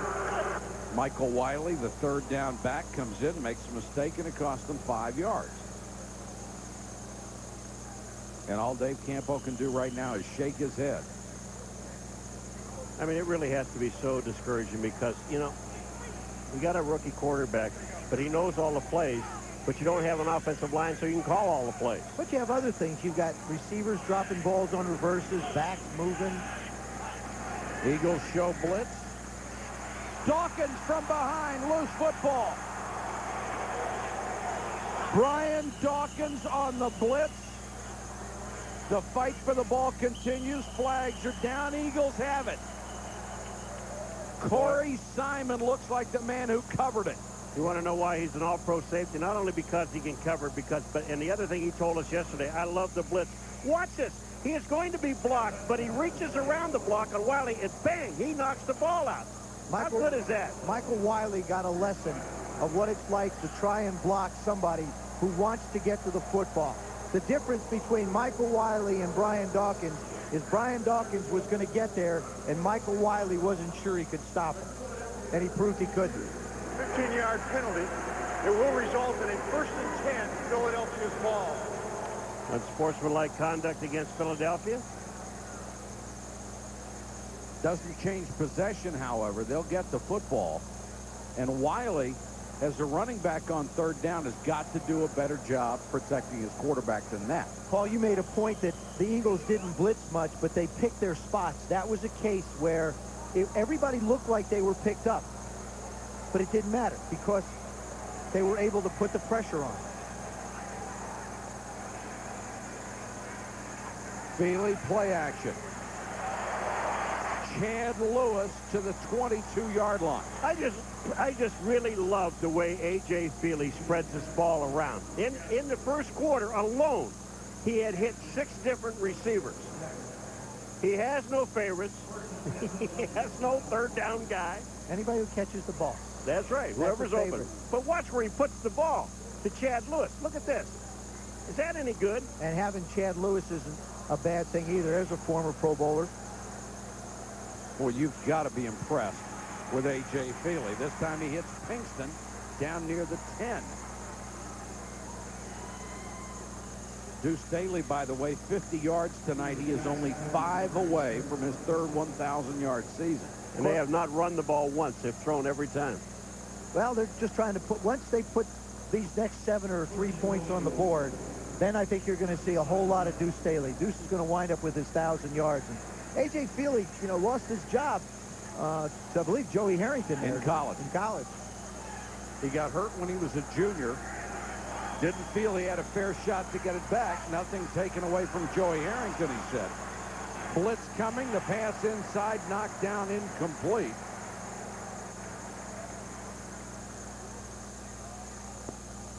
That time it was Goodrich and a nice play.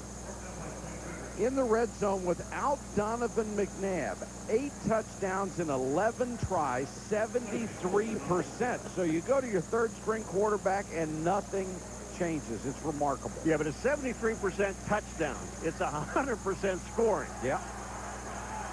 Which means Feely has not made the big mistake when it would hurt them. Feely on the run, throws, complete to Freddie Mitchell, the rookie out of UCLA. Now, Freddie Mitchell has not caught a lot of passes this year. He was going to be their third down receiver until Antonio Freeman joined the ball club. And Andy Reid told us last night that Freddie Mitchell could have done one of 2 things. He could have pouted, or he could have taken advantage of the lessons that he can learn from Antonio, and that's what he's done. He's only caught 8 balls, but his opportunity will come down the road. They've got 4 really good receivers on this ball club. And that's 8 catches from the #1 draft choice. 3rd and goal. And Deuce has no idea what's going on. Feely tipped in the air and intercepted. Picked off by Roy Williams, the rookie safety. This is what happens when you don't have total communication on the offense. Deuce Staley did not know what he was supposed to do. Watch. You'll see him walk. He's sort of motioning around and looking. Now he knows he doesn't pick up the blitz. Pressure on Feely. He makes the throw. It winds up being intercepted.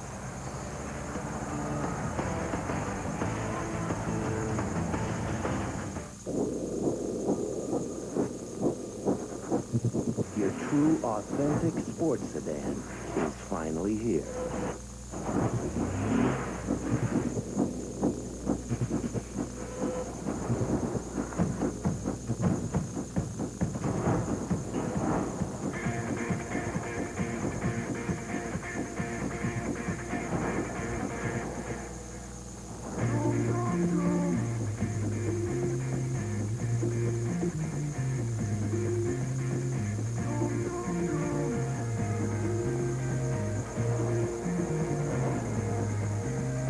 The all-new 220 horsepower Mazda 6. A true sports sedan, perfectly composed. Drive, you'll know.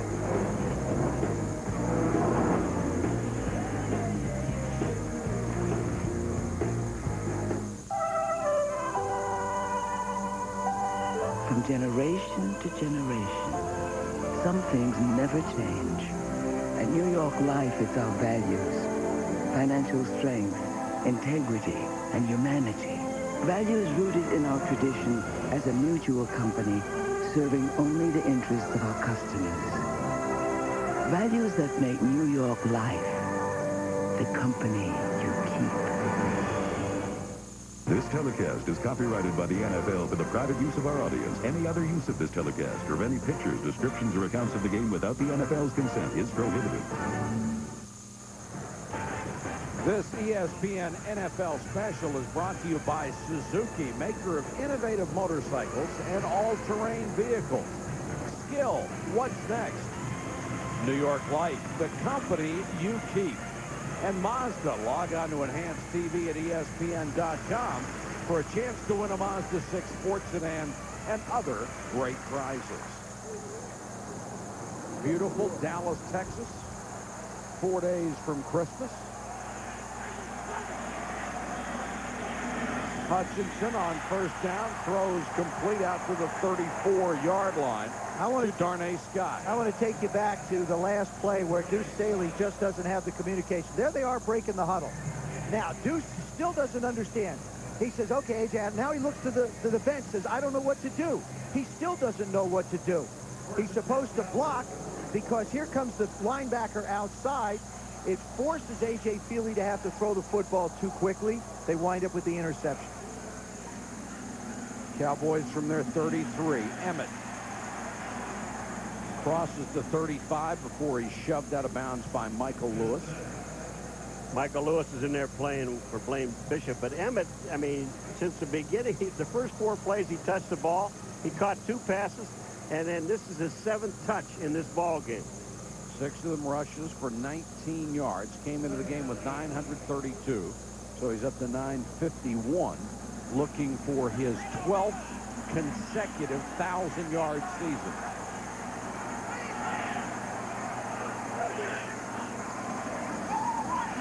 Blitz coming. Hutchinson unloads, and it's dropped.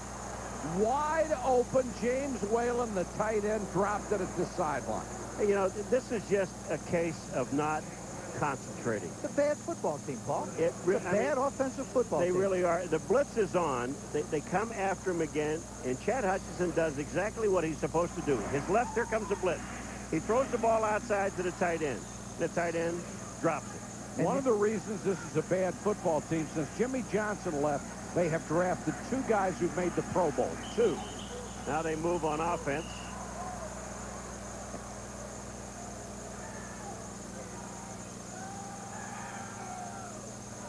Ball start, offense, number 65. 5-yard penalty, still 3rd down. These are things that a bad football team cannot overcome. A mediocre team can't overcome it. Right. And offensively, these guys are bad. They continue. That's why I said they're bad. They continue to make the mental mistakes. And you talked about Jimmy Johnson, Michael, and the Pro Bowlers that have been drafted since then. Remember, they gave up 2 number 1s to Seattle for Joey Galloway. Right. Those 2 number 1s were Corin Robinson and Sean Alexander, who I think have a real chance to be something special there in Seattle.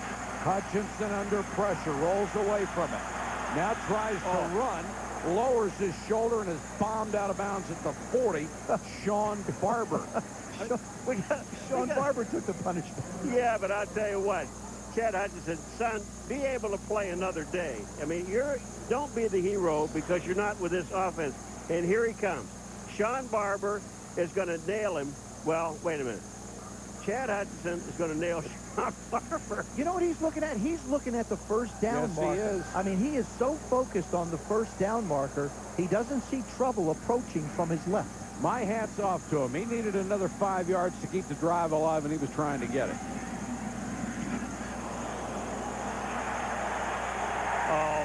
Flag is down as Filipovic was hit, and Brian Mitchell returns the punt to the 30. Let's check the marker. Well, even if it's just running into the kicker, it's 5 yards, and they're going to get a first down. Running into the kicker. Yeah.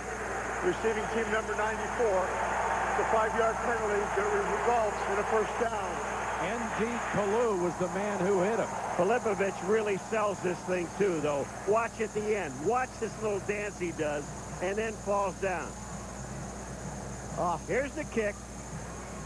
I don't think he ever touched him. Well, here's Filipovic. Now watch this. That's Justin. And what he, well, yeah, he does. And Kalu, he rolls into him, but that's way after the ball is gone. But Justin Anna comes right up the middle and has a chance to block it and doesn't get a hand on it. They just announced the Golden Globes this week. They left Filipovic out. Well, look at he's laughing. You know he did it. That's a great job. So it's a fresh set of downs for Hutchinson. Blitz coming. Out in the flat this time to Tony McGee, but there's a marker down. Now this one I know is holding on Collins, number 7. Javier Collins, the free agent from Northwestern, who was switched from defensive end Holding. to play tackle. Offense, number 70. 10-yard penalty. Repeat first down. Michael, when you are 6'6" and 322 pounds, you stand out. You can't hide? You know, you can't hide.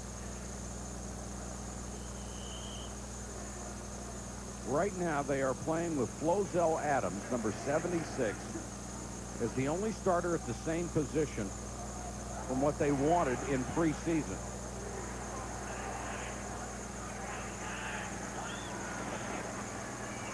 Hutchinson, they got him. And he's sacked by Darwin Walker. And he went right over Flozell Adams. Now that, to me, is going around a huge building.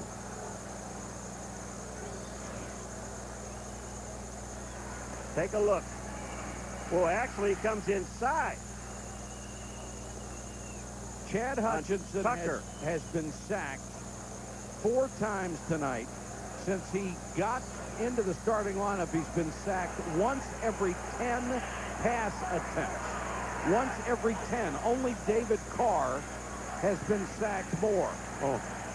And David Carr must feel like he's been sacked every time he's gone back to throw. He gets my Iron Man award for this year. David Carr, you talk about learning, going through the learning process, being able to look at yourself on film, study what's been done to you.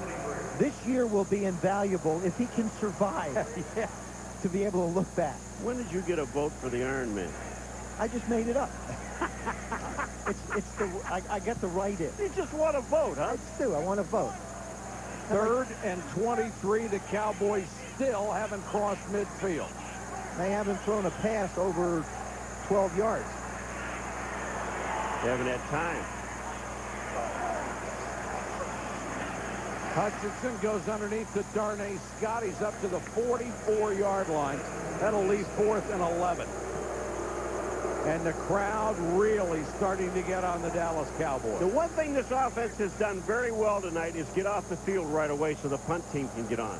I mean, they really do hustle. You know, I don't have a problem with the call. I don't have a problem with the play. When you've got 3rd down and a mile, you do what you can. Let the defense go out, try and get a field position opportunity. Maybe you force the Eagles to punt. Mitchell waits at his 12 for Filipovic.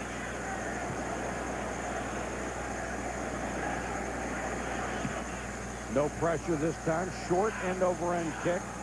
Mitchell has to let it bounce, and the Cowboys will down it at the 23-yard line. 7:18 to go 3rd quarter. The Eagles in control, looking for win number 12. I'm a player in the National Football League, but that is not who I am. I'm a member of a community dedicated to making a difference in people's lives. I'm a player in the National. Hey, that thing got a hammy? Yeah. Sweet.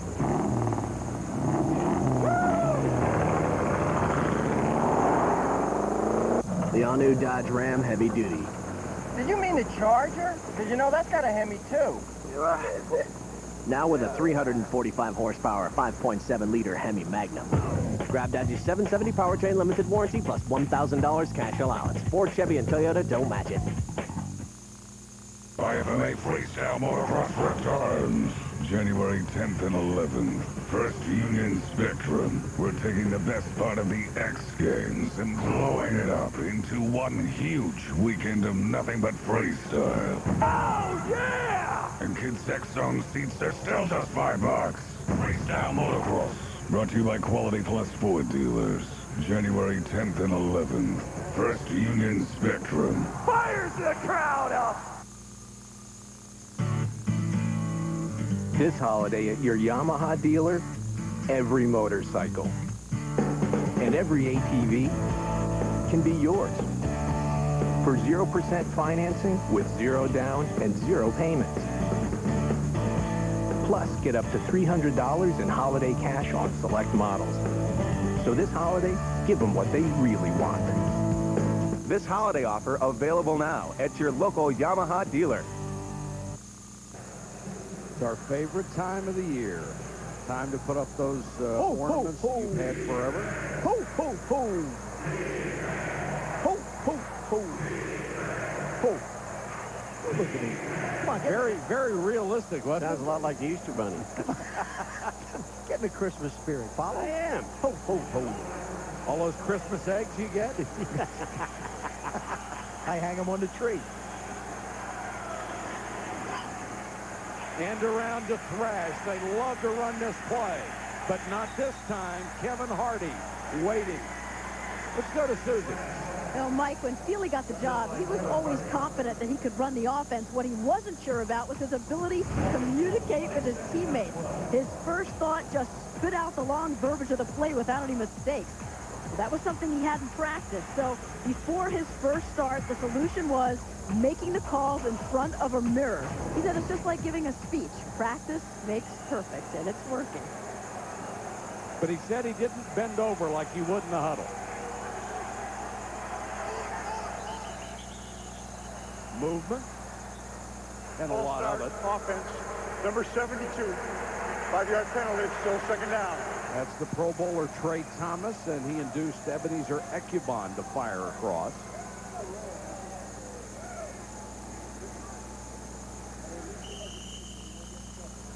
Well, this game has gotten to a lot of mistakes, and now Philadelphia is starting to make some mental errors. Tough to keep your focus when you're up 17-0 and the other team hasn't crossed midfield.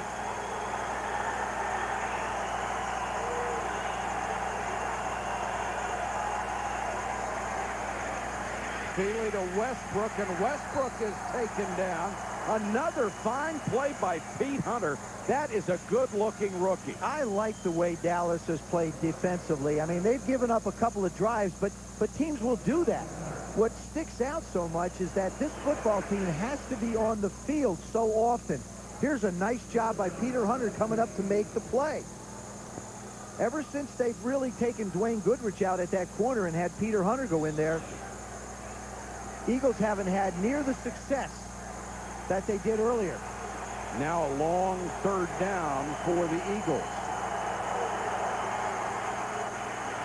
Draw play, Westbrook across the 25 to about the 27-yard line. That'll bring up a 4th and 7. And they'll have to punt it away with 5:20 on a turning third quarter clock. And you kind of, you don't wonder about that call because you had 3rd and 16, and you know that you just don't want Feely to make a mistake in this end of the football field because, as you mentioned, the Dallas Cowboys haven't been across the 50 yet. Lee Johnson, who got off a bad one this last time, will kick to Joey Galloway. That's a good one. Killed it. Galloway all the way back to the 19-yard line. Look at that speed. Galloway.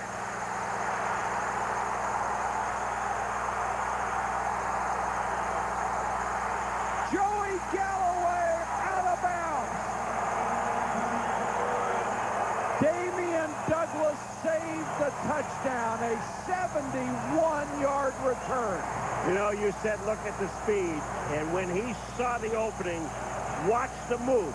Once he sees the opening, right now, he's back to the outside, and he is running. What a job by Damian Douglas, though. Just sort of using the sidelines, using it as much as you can to try and get Joey Galloway headed towards the sidelines and get him out of bounds. You have to figure with the way the Cowboy offense is operating and the way the Eagle defense is, chances of scoring here might be a little bit tough for him. Big play by Joey Galloway. 1st and goal. Emmitt Smith is the tailback behind Thomas.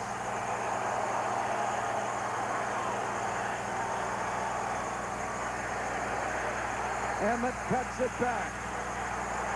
And if there's ever been a guy who knows where the goal line is, it's Emmitt Smith. Boy, does he ever. You know, it's really been something with him with, doing that auction off on the internet with the footballs and all that stuff. The thing that was amazing about it, he's raised a lot of money, over $300,000. 301 to be But exact. the thing about it is that he actually had someone buy the very first ball that he scored a touchdown with, and that was hard for me to fathom. Well, this could be the last one he scores at Texas Stadium, so this has probably got some value. Hutchinson, play action. Everyone's covered. He runs. Oh, man. They just lit him up. Carlos Emmons was the first one there to get in a lick. One of two things is going to happen to Chad Hutchinson. I know what one of them he will learn that you can't run over linebackers. I don't care how big he thinks he is. Puts his head down and gets absolutely, or he's going to wind up getting killed. and it looks like it's leaning. I mean, that sideline isn't that far away, Chad. It's okay. Yeah, but I mean, look at the target. He's 6'5". He's got a big frame, and they're putting a big target on him. 3rd and goal. Hutchinson again under pressure from Dawkins. Throws it away. They just came through the Dallas line like it wasn't there. And this is why the play by Damian Douglas was so important. We always talk about special team plays. We see big returns. We see block kicks. But his ability to get Joey Galloway out of bounds gives his defense a chance to come out and put pressure on Chad Hutchinson. Well, what they were going to do is send on the field goal team, and these people started to boo. And they might have been a riot. Yeah, they pulled him back. I mean, what are you kicking a field goal for when you're down by 17 and you're not going anywhere? In the last couple of games, Dave Campo has been criticized in one against San Francisco and praised for going it last week on 4th down. Hutchinson. Galloway, incomplete. The pass was underthrown by about 4 yards. Bobby Taylor was right with him. Underthrown. This thing, it looks like it was shot out of the air. It went up in the air and just died. Hutchinson never gave Galloway a chance to make a play. Neither did Bobby Taylor.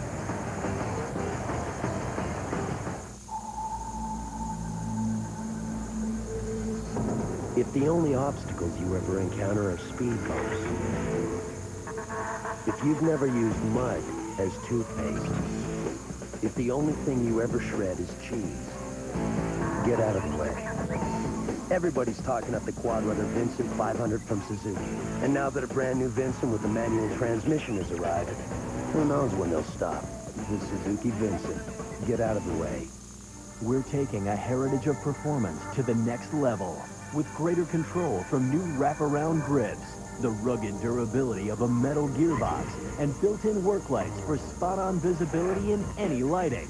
At Skill, we share your passion for home improvement, which is why we've challenged ourselves to create the most forward-thinking new tools possible. Introducing the all-new power tool line from Skill with built-in work lights. It's what's next. Morning, Joe. New haircut? No. New shoes? No. Hey, Joe. You been working out? No. Hey, Joe. Shave your mustache? Nope. You sure that's not a new haircut? Yes. Did you just get back from vacation? No. Did you get promotion? No. Did I? No. What's different? He finally asked his doctor about Viagra. Ready to ask your doctor about Viagra for the first time? Find out if a free sample is right for you. To learn more, visit Viagra.com. Ask your doctor and see the difference. Sunday NFL Countdown's the show that has it all. We've got intrigue in Denver, a Roadrunner in Indy, and Superman in Tennessee. When is this going to stop? Not until we clear up the AFC playoff picture. 11 a.m. Sunday on ESPN. Emmitt Smith, after that last series, comes to the sideline, not very happy, and you can understand. He gained 6 yards on 1st and goal from the 9, never touched the ball again. Not happy with a play call. And Deuce Staley taken out at the 2. You would think a guy like Emmitt Smith, who is so good in the red zone, so good in short yardage, would at least get an opportunity for another carry down there. Bruce Coslett evidently felt like he wanted to try and throw the ball in the end zone. First season as an offensive coordinator, and he has a system that's a little bit tough. After the play was over, personal foul, unnecessary roughness offense, number 72. After this is to the goal, it's 2nd down.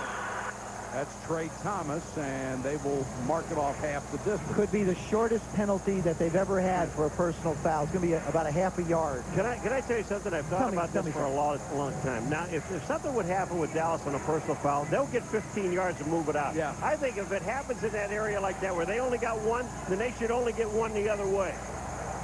Well, wow. I like that. I like it. I like that. We'll write that. Thought about it a lot last night. That's that write-in suggestion box. Yeah. You can vote for that. Vote online. But you can see why Emmett was upset. I mean, he gained 6 yards, and then they throw the ball 3 times. Second and goal at the 3, and he doesn't get it. Now from the 1, empty backfield. Feely intended for Pinkston and perfectly covered by Pete Hunter. You've got to say that rookie is making an impression tonight. You know, in this situation, if you're going to run the ball, you're probably not really even going to gain enough yards to get a comfortable punt. So you're going to wind up punting out of the end zone. You know, Paulie, it's got to get up quick. I'd block everybody and take a shot with either Thrash or Pinkston. Just let them run down the field. If you throw it up inbounds, there's a real good chance you're going to get an interference call if it's not caught.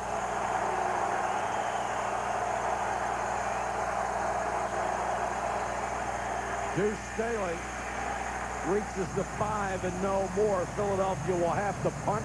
Greg Ellis made the stop. So the Cowboys defense has made a couple of big defensive stops the last 2 times the Eagles have had the ball. They get a great kick return from Joey Galloway. Failed to take advantage of it, and now they'll try it all over again. They're set up for another return. They've got both wingmen doubled to give Joey a chance to make a play. And Deuce Staley, our congratulations to him. He has hit the 1,000-yard mark. Poor kick, short of the 40, and even takes a Dallas bounce. So Lee Johnson struggling tonight. Now flags are down, and we've got 2 players going at each other. Damian Douglas is the Eagle.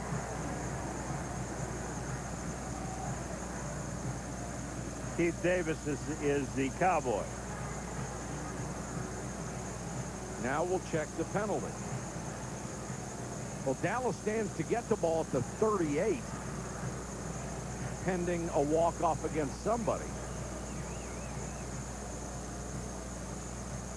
After the play was over, personal foul on both teams, number 40 and 82. The penalty's offset. Dallas keeps the ball, first down. 1:58 to go, 3rd quarter. Emmitt Smith bumming on the sideline. This is Rich Eisen. Tonight on SportsCenter, is the Tuna heading to Texas? We've got a full interview. The AFC playoff picture finally coming into focus, and the end of Blazers-Warriors was just the beginning. SportsCenter after the game. Subarus cost less in Sellersville. Winter is all-terrain and all-wheel drive season at A&T Subaru. Come celebrate the 1-year anniversary of A&T's signature Subaru facility, where our state-of-the-art showroom has the best selection of hot 2003 Subarus, including the all-new Baja. And with financing as low as 0.9%, you can save thousands on 2003 Outbacks, Legacies, and Foresters. A&T Subaru is 100% in customer satisfaction, too. Visit A&T Subaru today and find out why Subarus really do cost less in Sellersville. I've been at A&T Chevrolet for 18 years, and believe me, our customer service is #1. Remember, Chevrolets cost less in Sellersville. Just ask me about our exclusive Platinum Plus program. Our sales team have the experience you can trust. Our great prices keep people coming back. And right now, don't miss our end-of-the-year clearance with 0 down, 0 payments for 90 days, and 0 interest for up to 5 years. Stop in today and see why A&T is the only place to buy a Chevrolet. Stop in to Cardinal Camera and Video in Lansdale, home of the low price guarantee. Digital cameras are hot this year. They're easy to use, and you can make prints at home or have us make them here.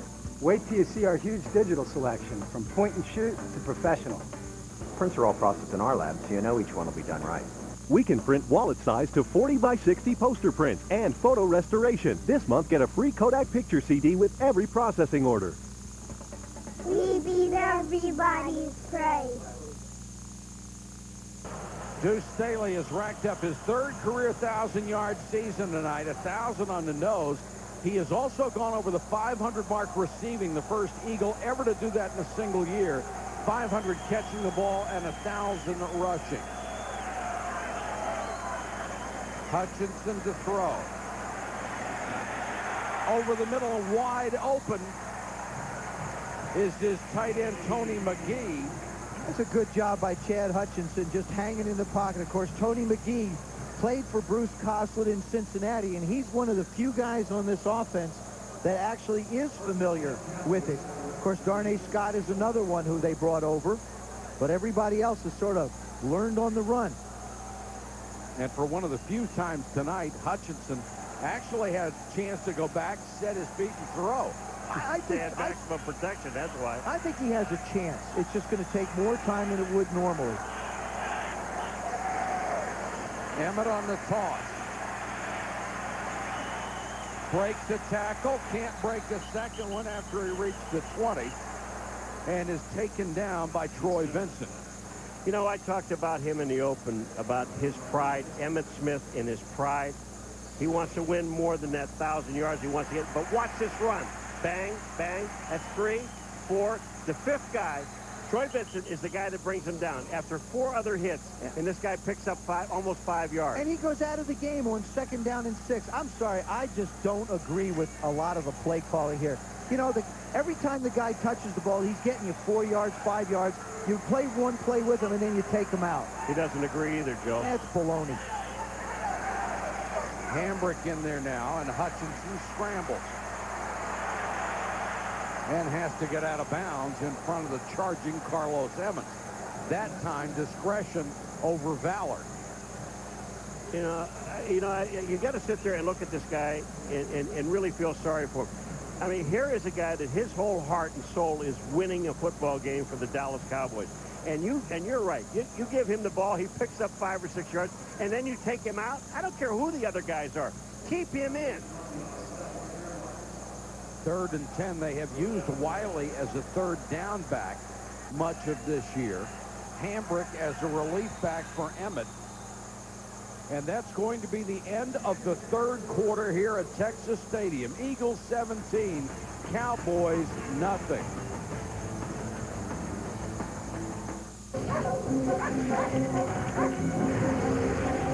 Sweater for Ann App, $80 online. Dog dish for Toto, $20 online. Fabulous shoes, $150 online. Knowing you're safe when you shop online. Priceless. With MasterCard Zero Liability, you're protected from unauthorized purchases. There are some things money can't buy. For everything else, there's MasterCard. Your true, authentic sports sedan is finally here. Dum, dum, dum.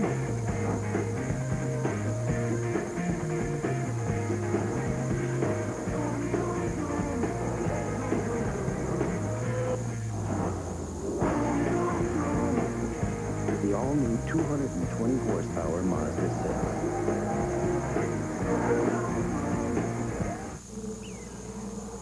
Dude, those rocks look a little loose. Are you okay, Jim? No, Jason, hurry up. Hang on, man. I'm coming. Okay, give me your hand. You're okay. Dude, do me a favor, don't tell anybody about this. Okay. Oh, help!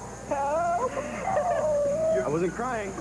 Life is best told over a great-tasting Miller Lite at a place called Miller Time. Time to find out who made the headlines and the highlights. Who Stuart Scott and Rich Eisen review the most unforgettable stories and top plays of 2002. Best of Sports Center at 7 p.m. Followed by Sports Center's top 10 games at 8:30. Christmas Eve on ESPN. 15 minutes to go from Texas Stadium. Can the Cowboys offense produce any points? The defense has played very well in the second half. It's going to be difficult to produce points with that man on the sideline. And that defense coming at you right up the middle. No, they're not coming. They're coming with 4. That's plenty. 3rd and 10. The pass intended for Wiley, incomplete. And you don't kick a field goal here. Yes, they're you going do. to. Well, but you do, but why? I mean, why? Well, a lot of things haven't made sense, Paul. Why should it start now? That's true. That is absolutely true.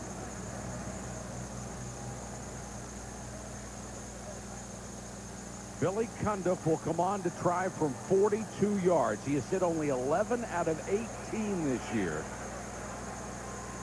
Dave Campo criticized for going for the field goal last week. I think it was the right call. Cundiff just missed it, so Campo looks bad. Cundiff delivers on this one. And the Cowboys get on the scoreboard for the first time with 14:52 on the fourth quarter clock. Emmitt Smith playing with all these young players. We asked him what it will take to get to the Super Bowl and how he can influence the young Cowboys to achieve success. They constantly forget that I was Emmitt Smith in 1990, but I was Emmitt Smith, a rookie in 1990. Troy Aikman was a rookie in 89. They was a 1 in 11, and so on and so on. We all had to grow and learn how to become professionals and how to be mentally tough and how to focus in and how to go out there week in and week out and do our job consistently, and wanted to get better and wanted to win and wanted to go to the Super Bowl. We really wanted. You could see us working hard to get there. And I think that our guys need to learn some of those things as well. Gosh. You know, I want to say, I don't know if Emmitt's going to come back and be a Dallas Cowboy, but I want to thank him for the privilege to be able to watch him and do games and to sit down and talk to him and say hello to him. Amen. He is the classiest of classy guys. And to see the frustration on his face on the sidelines and just handle it the way he does is a credit to him and everybody. You asked him a question, and he gave a fascinating answer about one moment that would stand out, something that he would remember. He mentioned the playoff game against San Francisco back in '94, a game they lost. And he said he remembered it so much because the team got down and fought so hard. Says a lot about Emmitt Smith. Onside kick. The Eagles hustled to cover it up. Cecil Martin got up and got the football.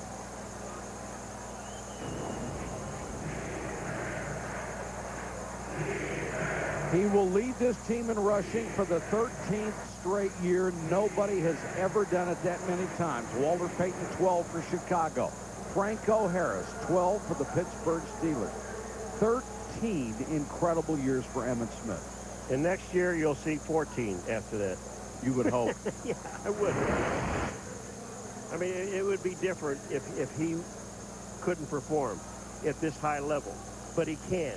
He takes care of himself. He talked about that. This guy is in great shape, and he can still play. He's better than Troy Hambrick, and he's better than Michael Wiley. I thought that onside kick was a good call by Dave Campo, trying to do something to change the momentum here.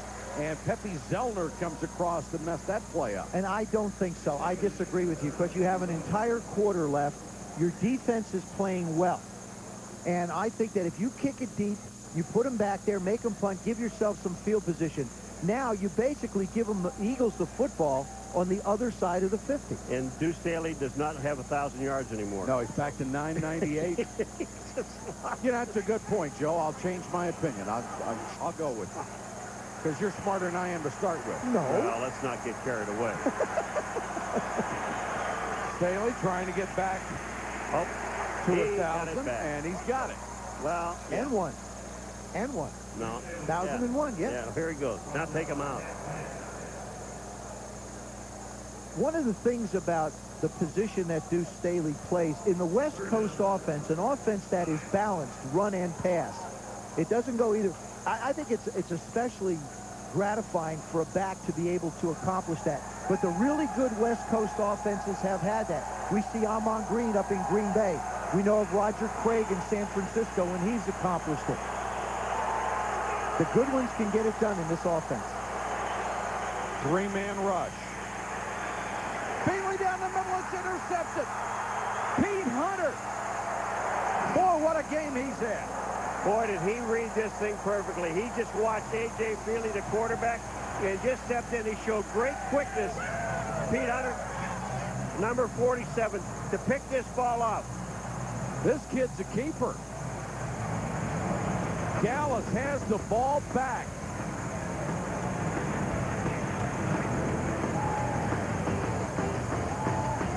Watch Monday Night Countdown, 7:30 Eastern on ESPN2. Delivered by UPS. You are addressing a superior officer. Do you understand me? You looking for a discharge patient? That's where you headed? I got nothing to say. You better tell me something, because I'm all you got right now. I don't know what to do. You have to use that energy to better yourself. You couldn't destroy me. I'm still standing. I'm still strong. Denzel Washington in his directorial debut. And introducing Derek Luke. Why do I have to forgive to free yourself? Antoine Fisher, rated PG-13. This holiday season, check local listings. You have done me a great injustice, Johnny. This is not fit for a man.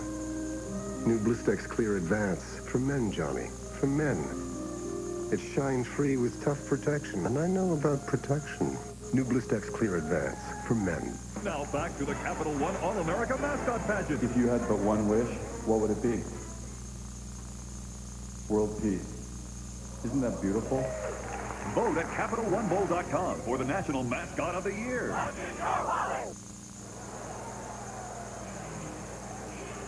Eagles over the Cowboys, 17-3 with 13:23 to go in the ballgame. Here's our game track. The numbers on Feely. He has 2 interceptions after a very hot start. He's thrown for 248 yards overall. Deuce Staley has cracked the 1,000-yard barrier. In fact, he's done it twice in this game after losing a couple of yards, the 3rd of his career. Emmitt Smith has been limited to 8 carries. He's had 30 yards. Not many opportunities for a Hall of Fame back. And he's been limited by the offensive play calling of the Dallas Cowboys, not necessarily because the Eagles have shut them down. Cowboys defense has certainly given them opportunities here in the second half. Eagles jump 3 play. Emmitt will get 3. I'm sure they'll take the penalty instead. Looked like Hugh Douglas was offside. Offside. Defense, number 53. 5-yard penalty. Repeat first down. Susie's got some more on Emmitt. What do you have, Suze? Well, you're seeing his frustration as being a role player. Said he was a role player for about 2 or 3 weeks in college, and that wasn't too much fun. Eventually, he knows that's what's going to happen, and for the most part, he is now in on 1st and 2nd, out on 3rd, or out on the nickel. Well, he'd like to be in on all 3, as we know. It's just not for him right now. 1st and 5, Hutchinson. Wide open is the rookie, Antonio Bryant, and a strike from Hutchinson, who's leveled after he makes the throw. These are the things that Chad Hutchinson is capable of doing. He's able to hang in the pocket. Good protection up front. Now sets his feet. Once he sets his feet and cuts it loose, he doesn't throw like a baseball player anymore. He throws it like a quarterback. He's obviously got the gun. He had a 97-mile-an-hour fastball.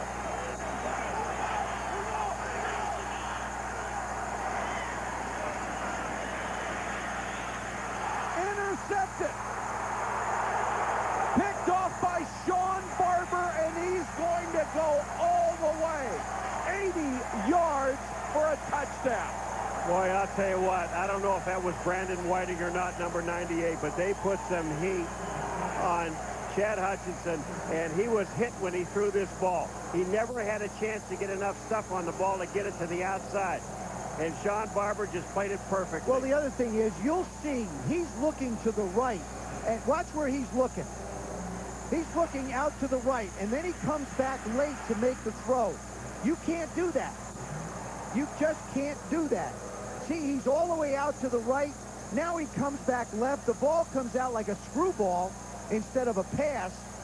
And Sean Barber decides to take it to the house. Well, it comes out because he gets hit as the ball's coming out. He has no choice. So the Cowboys, who had a chance to cut the gap to a single touchdown, instead give up a score the other way. It is a 14-point swing. And the Eagles are back in command. It only happens once a year.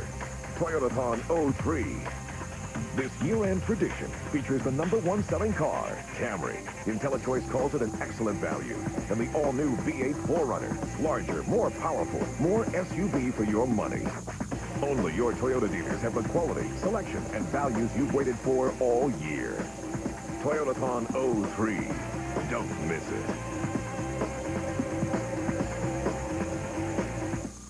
My son Jerome and I are making sure everyone in Pittsburgh is eating good. Goodbye. We bought you some nice hot chunky soup to fill you up right. Campbell's Chunky Chicken Noodle, loaded with big hearty noodles and chunks of tasty chicken. More chicken than before. Want a bowl of Frank? Yeah, try for it. Could I get your son's number? Sure. 36. Campbell's Chunky Chicken Noodle fills you. This ESPN NFL special is brought to you by New Campbell's Chunky Roasted Favorites, hearty soups that fill you up right. Walmart, always low prices, always. Toyota, get the feeling. And Canon, with thousands of products and one simple idea, giving people know-how. Canon know-how.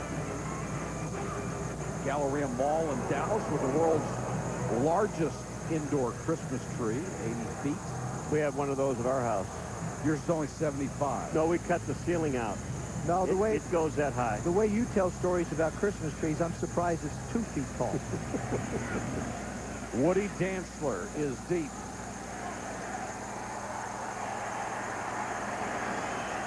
Fumble. Loose ball. Eagles cover it. And it's going from bad to worse for the Dallas Cowboys. Keith Adams appeared to be the guy who shook it loose.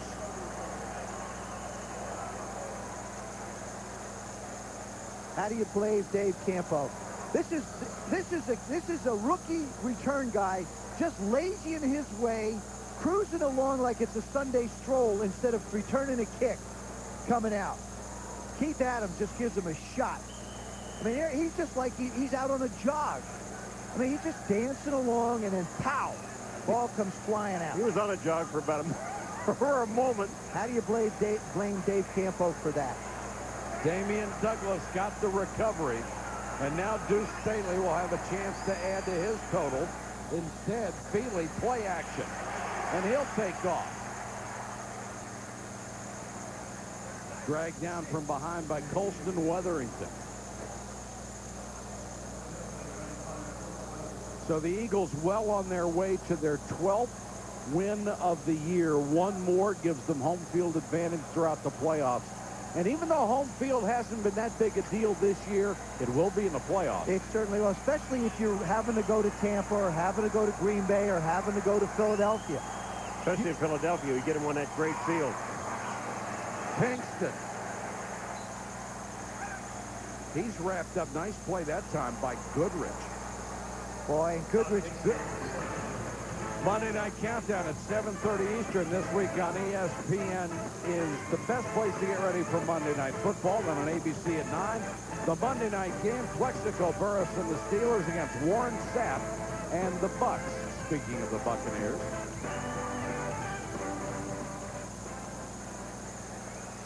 Yeah, but what a great game we have tomorrow night with the Jets in New England. I mean, so much is at stake in that football game. I'm excited. I mean, you talk about an adrenaline rush for the players. It's going to be great for us to be in new Gillette Stadium with so much riding for them. Bob Kraft very proud of the new stadium for which he spent his own money, and rightfully so. We have an injury timeout. We'll be back in a moment. Capital One Bowl Week continues when Nebraska takes on Eli Manning and Ole Miss. Plus, K-State looks to cool down the Sun Devils. The Mainstay Independence Bowl at 4:30. The Pacific Life Holiday Bowl at 8. Capital One Bowl Week continues Friday on ESPN. At Lowry Electric, your safety is job one. That's why we have only trained, certified, and security screen technicians.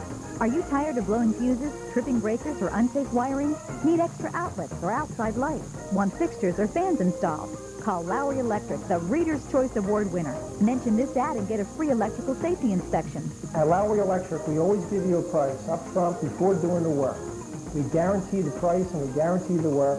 That's how we do business at Lowry Electric. Chevys cost you less at Bergey's due to huge year-end volume incentives from GM to Bergey's. All new cars and trucks in stock will be sold below invoice. Get 0% for 5 years on all SUVs in stock. Trailblazer, Tahoe, Suburban, Avalanche, Venture, Tracker. Buy a Silverado pickup below invoice. Plus, get $3,000 back. Impalas, Cavaliers, Monte Carlos, and Malibus in stock for over $3,000 below invoice. Chevys cost you less at Bergey's, the friendly dealer who wishes you a joyous holiday season. The phone man here announcing Singular Nation with no roaming or long-distance charges anywhere in the United States. And a free Motorola.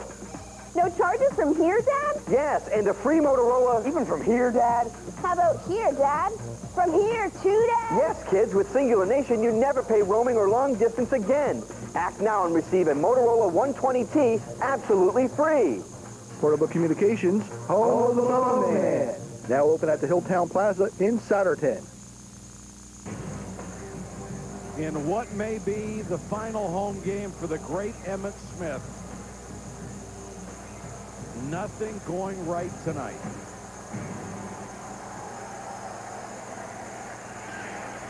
Feely.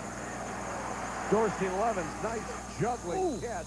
And then Roy Williams just lays it to him on the sideline. If it moves, Roy Williams will try to knock it out. Well, Roy Williams, we had a chance to talk to him, and I'm going to tell you, he just about knocked out Dorsey Levens. You know, talking to him, here's a guy, look at him, folks. He could care less about football games, watching them. He loves to play them. Here comes Roy Williams now, and you're going to see what he really loves to do is right about now. And that's head-to-head. And, I mean, he laid it into Dorsey Levens. When we talked to Roy Williams, he said, you know, what do you do on, do you watch Monday Night Football? No. Watch well, you Sunday? got Saturday, now you got Sunday, all the games tomorrow. He said, no, I'm going Christmas shopping. I mean, he doesn't care. And he's really had to step up since Darren Woodson Yes, went he has. down there. Their Pro Bowl, perennial Pro Bowl strong safety. Roy Williams has felt that it's his responsibility to take this game to another level, and he has.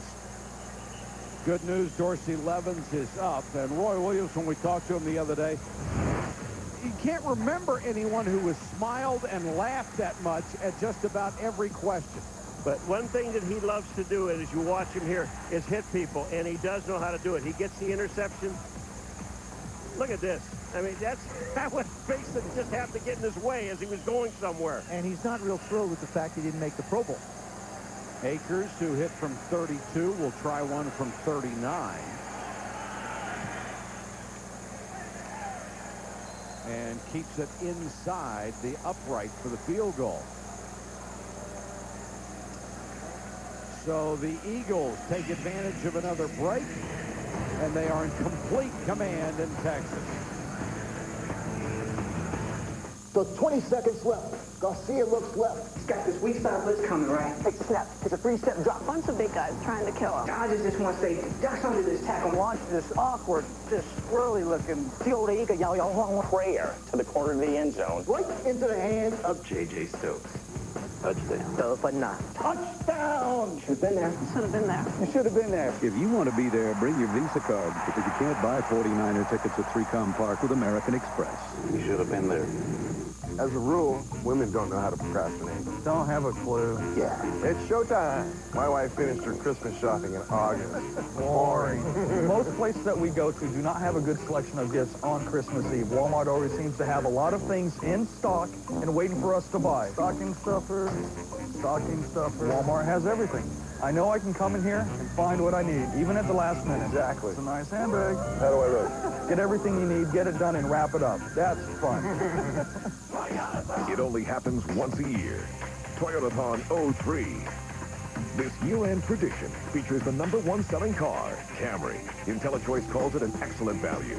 And the all-new V8 4Runner. Larger, more powerful, more SUV for your money. Only your Toyota dealers have the quality, selection, and values you've waited for all year. Toyotathon 03. Don't miss it. A Christmas premiere on ABC. The Nets take on the legendary Celtics. Shaq and the champion Lakers battle Chris Webber and the Fiery Kings. A Christmas Day doubleheader. Coverage begins at 5:30 Eastern. The NBA on ABC. We got hoops. 'Tis the season from Dallas, Texas, and the Eagles working their way toward their 12th victory of the year. 10:40 to go from Texas Stadium. 27-3.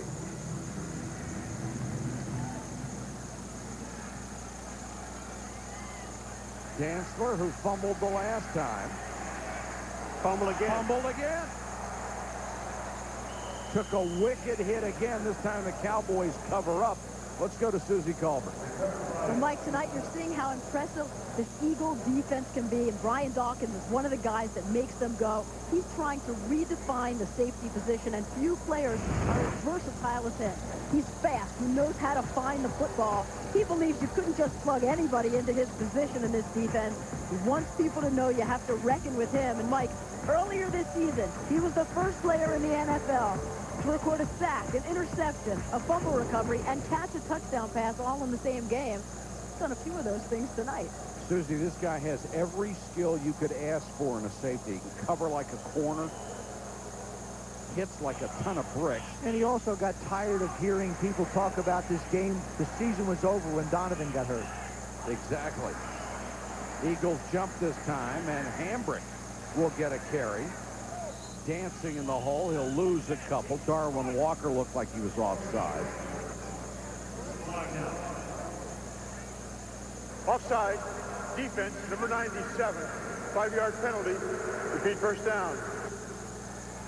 Of course, Brian Dawkins isn't the only guy going to the Pro Bowl from this secondary. Troy Vincent goes to his 4th. Bobby Taylor goes to his 1st. And they talked about Bobby Taylor being the guy who's made a difference this year because he's held on to interceptions. He has 5 of them. He's gotten himself in a lot of positions. Now he has the opportunity and has been taking advantage of it by catching the ball. It's the first time that 3 guys from one secondary were picked to the Pro Bowl since the 49ers in '95, and there is Hutchinson sliding in this time at the 40. You want to know something about is consistent about this rivalry? In the last 3 years, in the last 5 meetings, Philadelphia, they're 5-0. You know what the average winning margin is? 24 points. You know what the margin is tonight? 24 points. That's not a rivalry at 24 points. And Jim Johnson is a big reason why, the defensive coordinator of the Eagles. They've only given up a little over 16 points, and they continue to be very dominant. Hutchinson throws underneath, and it's Bryant. Taken down by the middle linebacker, Levon Kirkland. I would at least try and take a shot down the field at some point in this game. He doesn't have time, Joseph. And, you know, yeah, he does. He does have time, Paulo. He really does. And Antonio Bryant is the guy that I think has a better chance to get on top of either one of these corners. I get a matchup, hopefully, on Troy Vincent, and he's the guy that I take a shot against.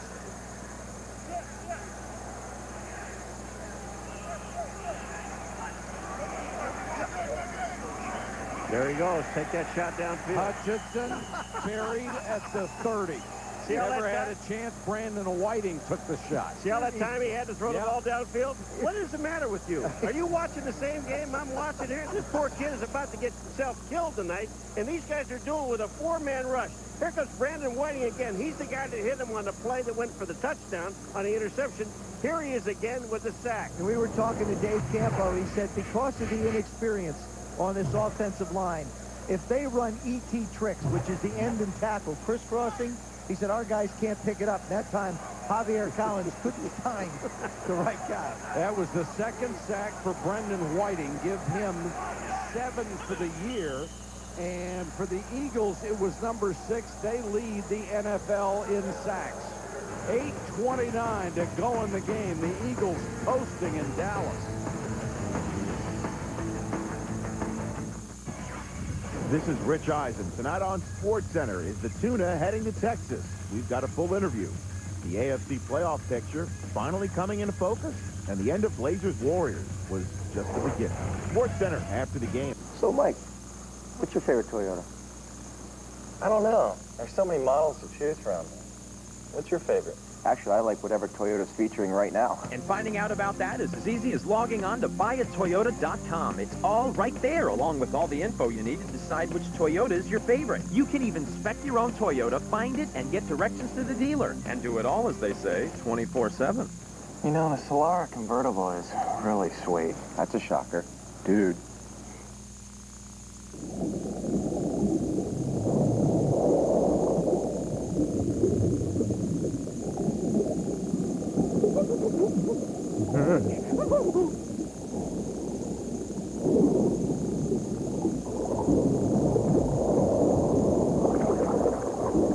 Let me in. You gotta let me in.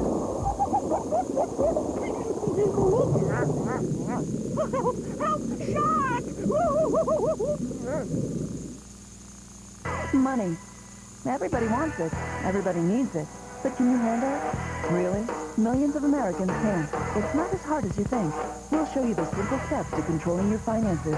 Money Matters Today. Monday, 8 Eastern on CN8. I'm Lou Tilley, Monday on the Sports Connection. We look at the year gone by, who made news and why. The best of the Emmy award-winning show. The Sports Connection, Monday at 11, only on CN8.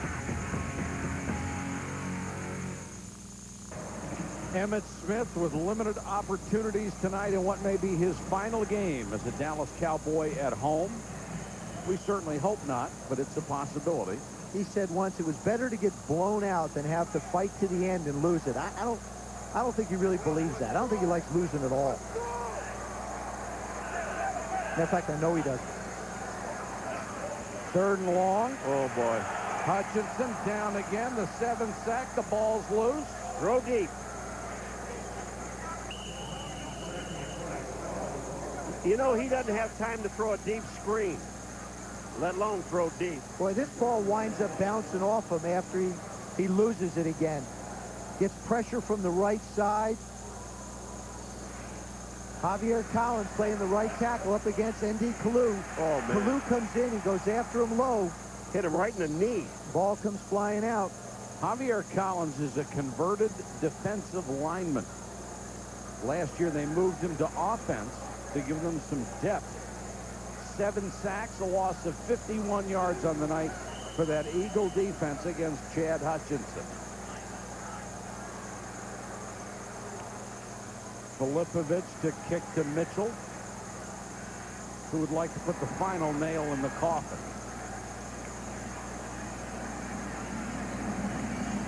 Makes the pair catch signal up around the 43. Let's go to Susie. Well, we should update everyone on Donovan McNabb's progress coming back from that broken foot. You know, he's been cheating on his rehab, and I asked him before the game, you know, what's up with that? He said it's the first time he's been hurt. He just wants to see how far he can go, what he can and cannot do. Too often he's taking off the walking boot, also running on a treadmill in a pool. He said he just loves the game so much, can't stand to sit and watch. So I asked him when he starts lobbying to get back in, and he said, right now. But seriously, expect to see him in the playoffs because Andy Reid admitted as well he is throwing the ball already. But you know what, Susie, when we all had the chance to talk to Andy Reid, he did not seem overly confident that Donovan McNabb would be back. Well, I think Andy Reid's got to be a little bit concerned. How much time is he going to take off, and then all of a sudden you're going to start him in a playoff game, possibly at home? I think it's got to be a little iffy situation for Donovan. I broke my leg in 72. Same bone he did, the fibula. I was back playing in 7 weeks. It can be done. As a matter of fact, because it's a broken bone and it isn't ligaments or tendons, it heals and it should be stronger. So once he gets going and moving, he should be fine. But I don't know how sharp he's going to be. Staley, when that Cowboy defense has played tough in the second half, that was Lynn Scott who came up and had good form on that tackle. The other thing about the quarterback situation is Coy Detmer probably will start for the Eagles next week because Andy Reid believes that if you get hurt, you don't lose your job. But I would think that he'll convince Coy that his elbow isn't ready yet. I don't think so. Coy's been on the sidelines throwing ever since this game started. He's had his helmet on, and he's been throwing. Come on, come on!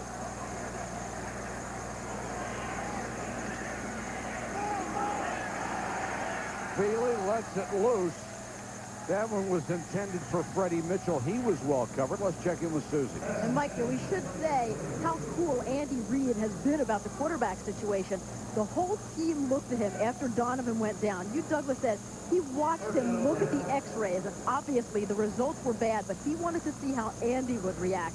If the head coach is going to crumble, what does that say about how he feels about the whole rest of the team? Totally cool. He said, you know what? We're going to be okay. You offered a hug to his head coach. He said, nope, we're going to be okay. And they all believe that. They trust him. Susie, you're absolutely right. And cool is a good word to apply to Andy Reid. Feely, sideline, and Mitchell can't keep it in bounds. did not control it before he came down out.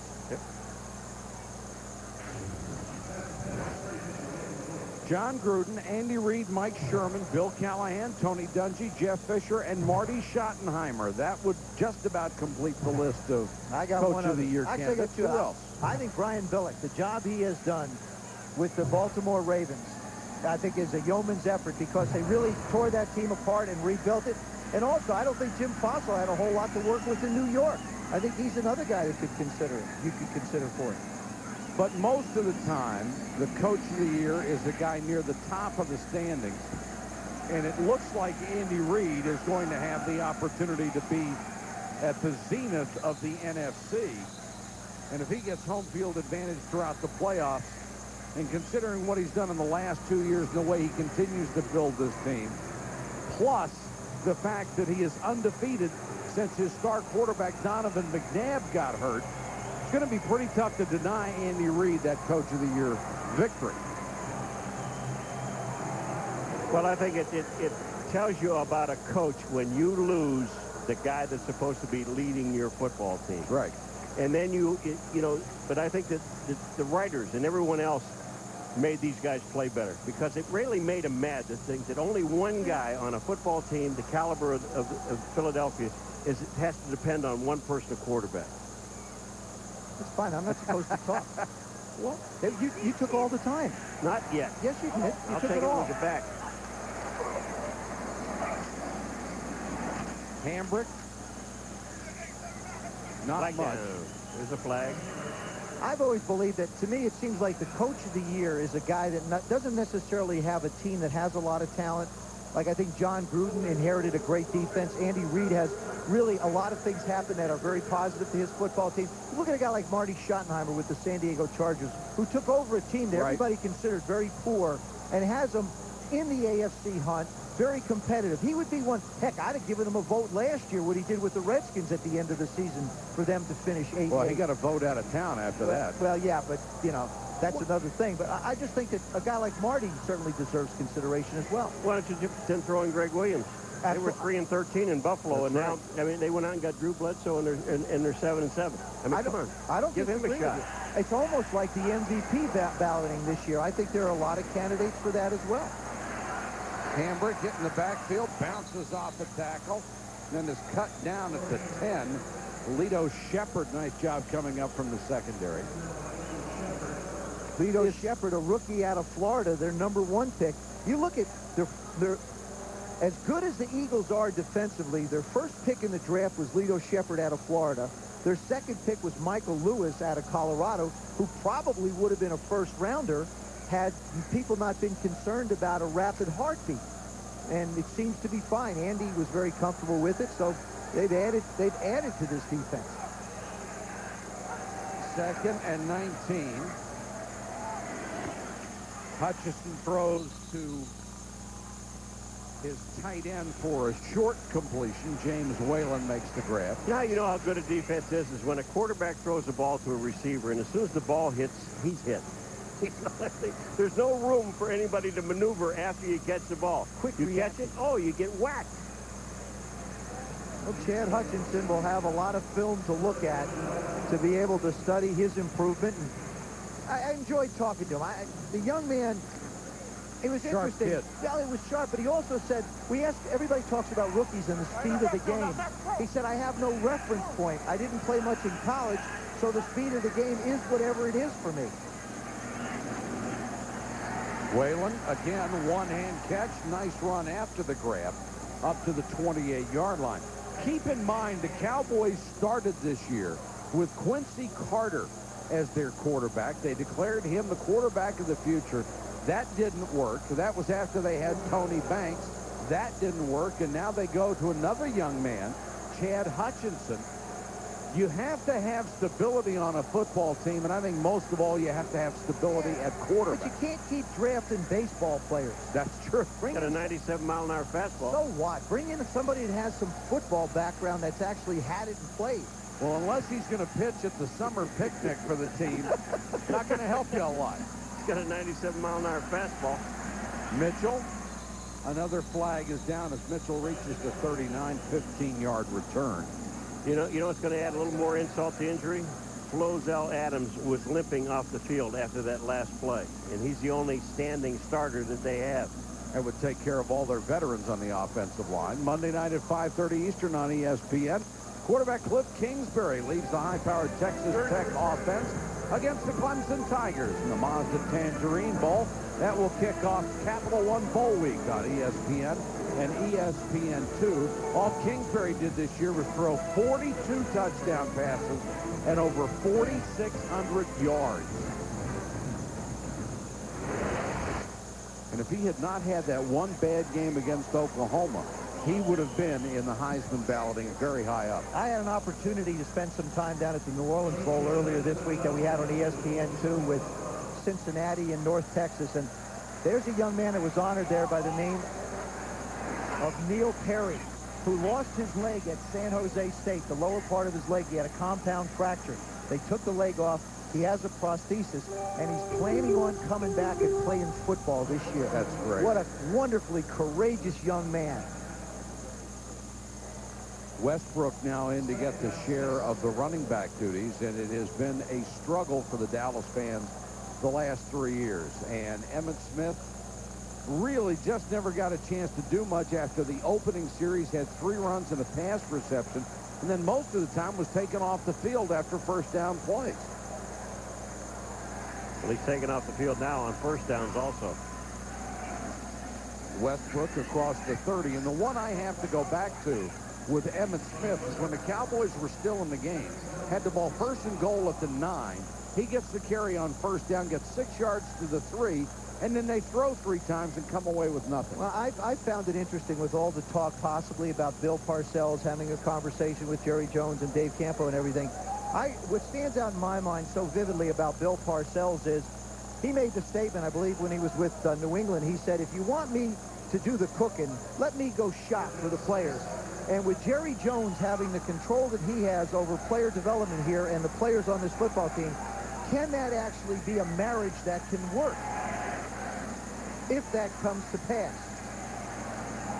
Westbrook up near the 40, and that's an excellent point because although Bill said tonight he has never been the control freak everyone always accused him of being, he did make that statement. But if you want me to cook dinner, I have to go buy the groceries. And Jerry Jones has been the general manager here. You don't see him giving that up, do you? We know that Bill loves control. Who's he kidding? I mean, all of us have known Bill so long, and it's to his credit that he wants control. But him to sit there and say, I don't want all that control. No, I think it's his football team. For him to be able to put his mark on it, he has to have control. The Eagles, speaking of control, just trying to control the clock right now with a 24-point lead. And wake up, Paul. We only have 2:21 to go. I'm just sitting here thinking, I would love to know what they talked about for 5 hours. Just players. What? You know, rules, philosophy, players, philosophy. You know, decorations on Christmas trees. Okay, thank you very much. I'd love to hear things like that. I'd love to. I wish they would have tasted it. Cowboys didn't barely come up in the conversation. Emmett, maybe. Might have come up. Maybe they talked about Emmett just a little bit.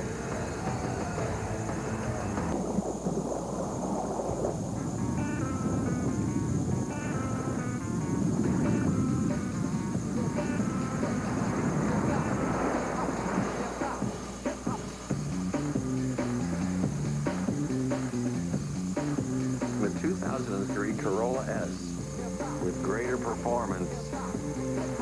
It just wants to have fun.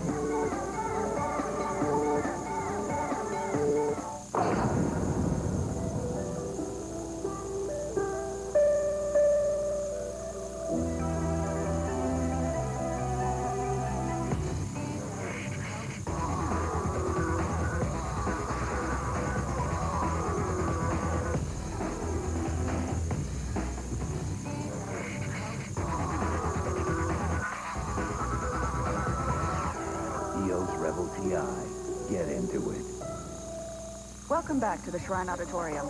Who's that? Girl, that is Fly. This throwback's a classic. Holler back, shorty! Stay tuned for Sports Center. It's coming up next with Carl Ravitch and Rich Eisen. Will Parcells, hi guys. Will Parcells be headed to the Cowboys? The Vikings kicked the Dolphins, and that amazing Arizona LSU finish. How about Gary Anderson? 52-yard field goal. Nailed it. And if Epstein hadn't gotten hurt, he was the guy that kicked it over 40 yards. So Gary just delivered again.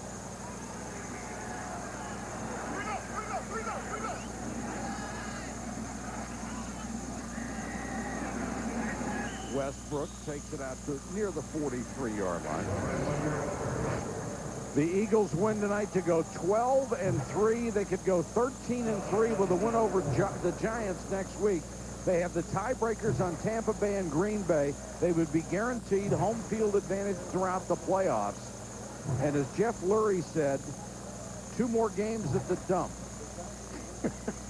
And boy, is he right. You know, some of the Philadelphia fans were upset that they didn't have a huge ceremony last week at the Vet. I can understand. That place is such a horrid facility. Honor the memories, but not that dump. But it's not the last game. That's the thing. No, they get playoff games. Absolutely.